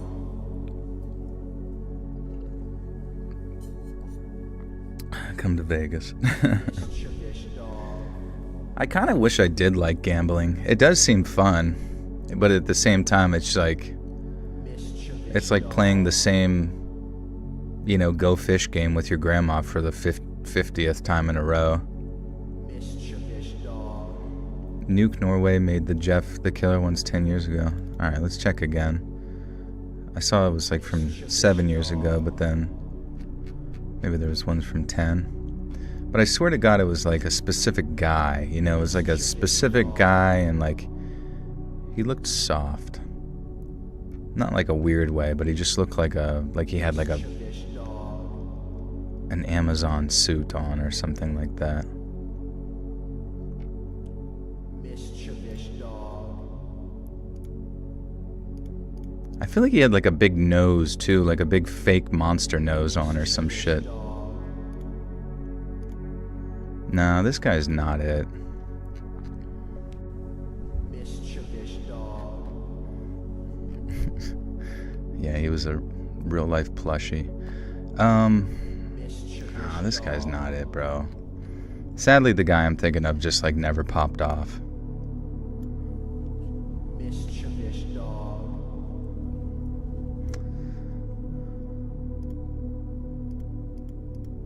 Mischievous dog. Alright, anyways.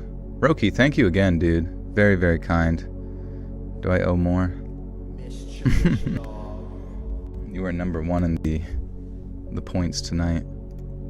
That's crazy, man. Holy shit. Mischievous dog. Yeah, Roki, you're number one with 5,275 EXP. The next one after you is Queef Sweat with 575. I wonder how it even decides that. Mischievous dog.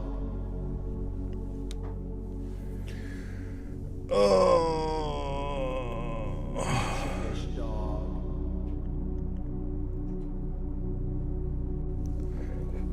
Okay, we gotta bang this last story out, broskies.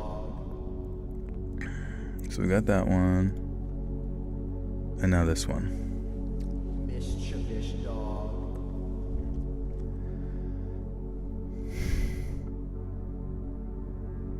Mischievous dog. Yeah, I don't even know how many he donated tonight. I mean, I don't even know. Like, that's just blowing my mind. Mischievous dog. My kingdom grows. I know, it's crazy. Oh, man. The nice thing is, I think at some point, we will have some, like, sort of organized aspects of, like, cross-promotion with, like, those other podcasts that I'm doing in, like, a contractual way. So that's going to be a nice way to just, like, let people over in those realms know to come over to the channel, and hopefully we can grow even further. Yeah, Roki's a bank robber / he delivers one robbery to the next bank. Did I mag up? Yeah, I put some in my tea, so we Gucci Malucci. Over the past few years, lurking among the digital shadows of the World Wide Web, a predator had been exploiting the very platforms meant to offer comfort and community to those in need. It's a case so brutal, so calculated, that Hamburg's chief prosecutor would say the acts exceed human imagination. And while that might sound like hyperbole, the details you're about to hear will prove otherwise. This is the story of the Hamburg grooming case. Our story begins in the German city of Hamburg, but its reach stretches across the globe. Arrested in June of 2025, the perpetrator is a 20-year-old... Wow, this happened recently. What the hell? What the helly? What the hell, Avante?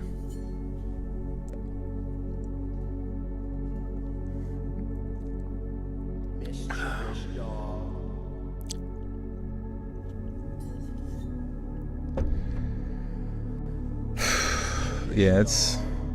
I don't know. I don't even know what to say, brother. Roki, you were too kind. What do you have to say for yourself, Mr. Nice Guy?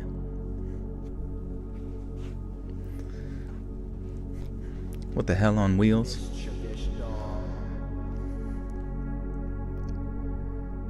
Arrested in June of 2025, the perpetrator is a 20-year-old man known online by the pseudonym... I gotta sneeze.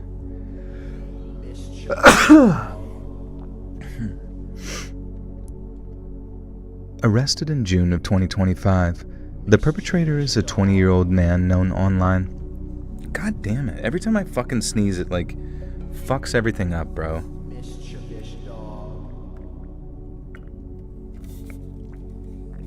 It throws off the acidity of my mouth by so much. And everything's just like straight up ratatouille and that shit. He goes by the pseudonym and then you sneeze. Yeah, that'd be funny. It just sucks because now everything, yeah, the pH is all over the place. I'm snotty. I'm like, it's like dry. My throat, like, you know, it's just so annoying. Like, it doesn't come back. That's what's so annoying. It takes so long to recover from one fucking sneeze. Arrested in June of 2020. You hear that? Do you honestly hear that? It's so stupid. Like, the second I sneeze, my voice starts squeaking.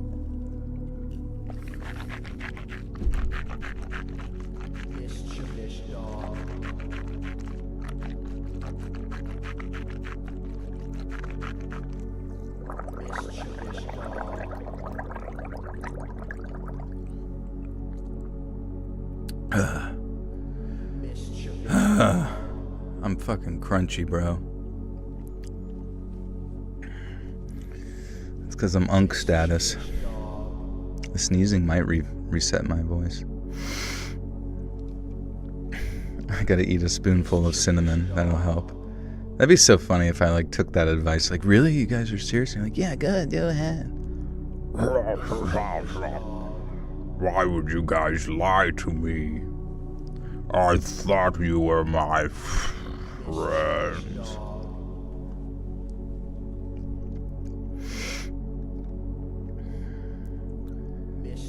Arrested in June of 2025, the perpetrator is a 20-year-old... Arrested in June of 2025, the perpetrator is a 20-year-old man known online by the pseudonym Known online. I can't say it right. I don't know why. Arrested in June of 2025, the perpetrator is a 20-year-old man known online by the pseudonym White Tiger. His identity remains a secret due to strict German privacy laws, but his actions are now infamous. White Tiger wasn't just any predator. He was methodical, sophisticated, and deeply insidious. He stalked anonymous online help forums and chat rooms, places designed to support individuals struggling with mental health issues. These were supposed to be safe havens. Instead, they became his hunting grounds. Posing as a sympathetic and similarly aged peer, White Tiger would initiate contact with vulnerable young people and would specifically seek out those already suffering with depression or other mental health conditions. Then, what started as feigned empathy turned into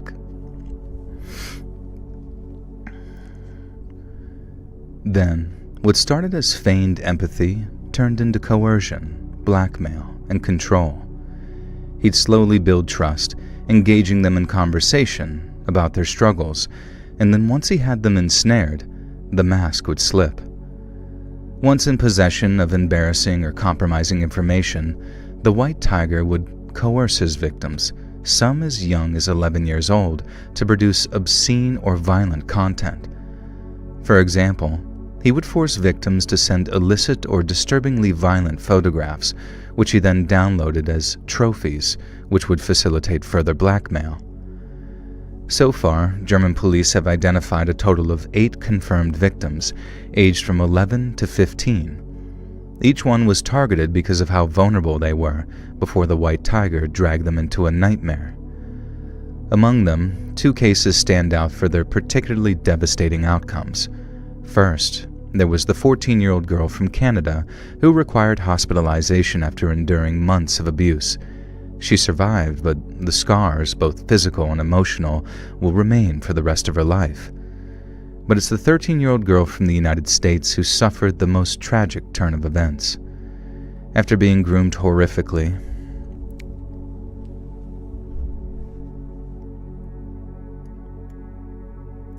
dude, stop being mean. You don't see the messages. What? Are you adding someone or are you adding me? What did I do?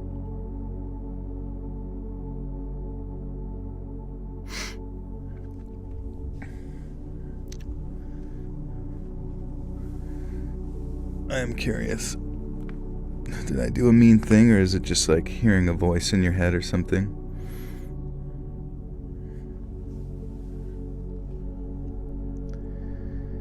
After being groomed horrifically over an extended period of time, the boy coerced... I did mean thing. I said boombaclot. I sneezed. Sneezing is pretty much like a slur in internet language. I went Chucky mode.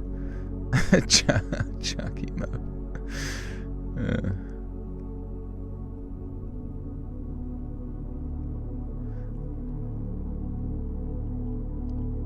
I feel like it's got to be a troll, because last time you said I was being mean and then you stopped talking again. So I don't really understand what...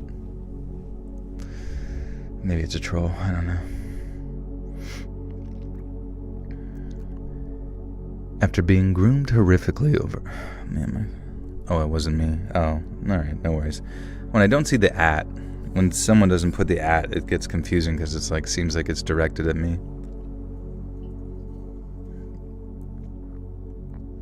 But I don't think anybody in the chat is mean, are they? A big meanie pants.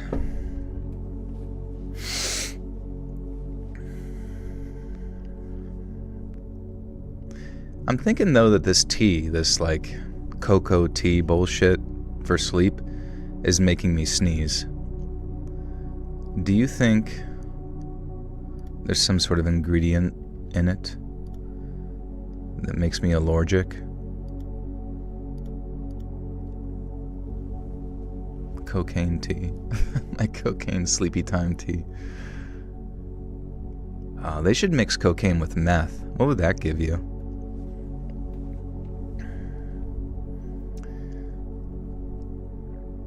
After being groomed horrifically over an extended period of time, the boy was coerced into prematurely terminating his own existence during a live-streamed video. The boy, who has never been publicly named due to his age, was already struggling with mental health issues. He turned to an online community for help, but the only thing waiting for him was a monster.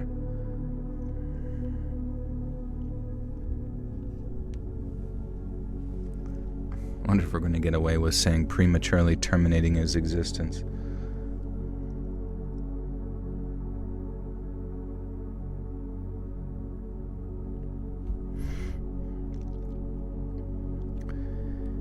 After being groomed horrifically over an extended period of time, the boy was coerced into prematurely terminating his own existence during a live-streamed video. The boy, who has never been publicly named during... Sad, man. The boy, who has never been publicly named due to his age, was already struggling with mental health issues. He turned to an online community for help, but the only thing waiting for him was a monster. One who recorded his death and kept the video as a trophy. Perhaps even more sickening is the fact the White Tiger's victims might number in the hundreds, yet these children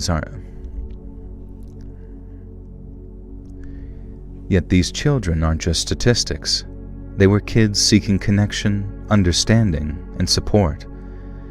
Instead, they found a predator who weaponized their trust and inflicted lifelong trauma. What makes this case even more disturbing is how the White Tiger operated. He didn't just download his trophies I'm fucking out of it, and this story's not even long. God, I don't even know if I can include this story, honestly, because it's just the content of it. I don't even know. Yeah, it's called White Tiger. It's a more recent true crime thing.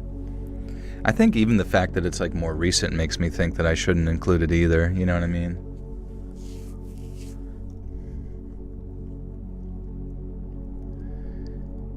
He didn't just download his trophies. He didn't just download his trophies for personal use. He live-streamed them on the dark web to broadcast his victims' suffering in real time, creating a grotesque spectacle. I'm like mentally checked out with this shit, bro. It's fucking hot. I can't read. I sneezed. He didn't just download his trophies for personal use. He live-streamed them on the dark web to broadcast his victims' suffering in real time, creating a grotesque spectacle.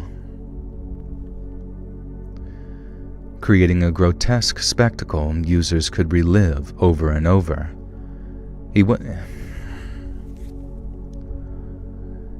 And he wasn't acting alone. The White Tiger was part of a larger, more sinister network known as 670... I got actual dyslexia.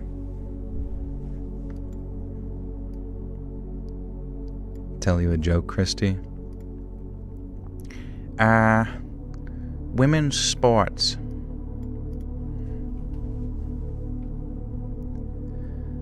The White Tiger was part of a larger, more sinister network known as 764, a vile group of online predators identified by the FBI as specialists in exploiting minors.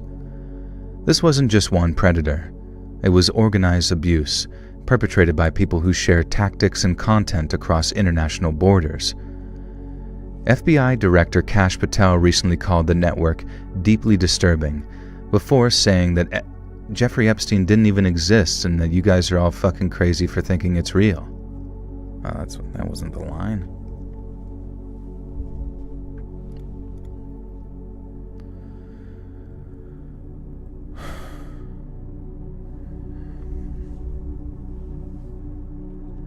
You're gonna put sneezing powder in my bed.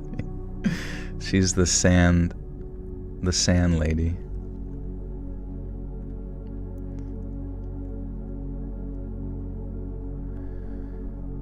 FBI Director Kash Patel recently called the network deeply disturbing, before stating that federal agents were investigating hundreds of cases tied to 764.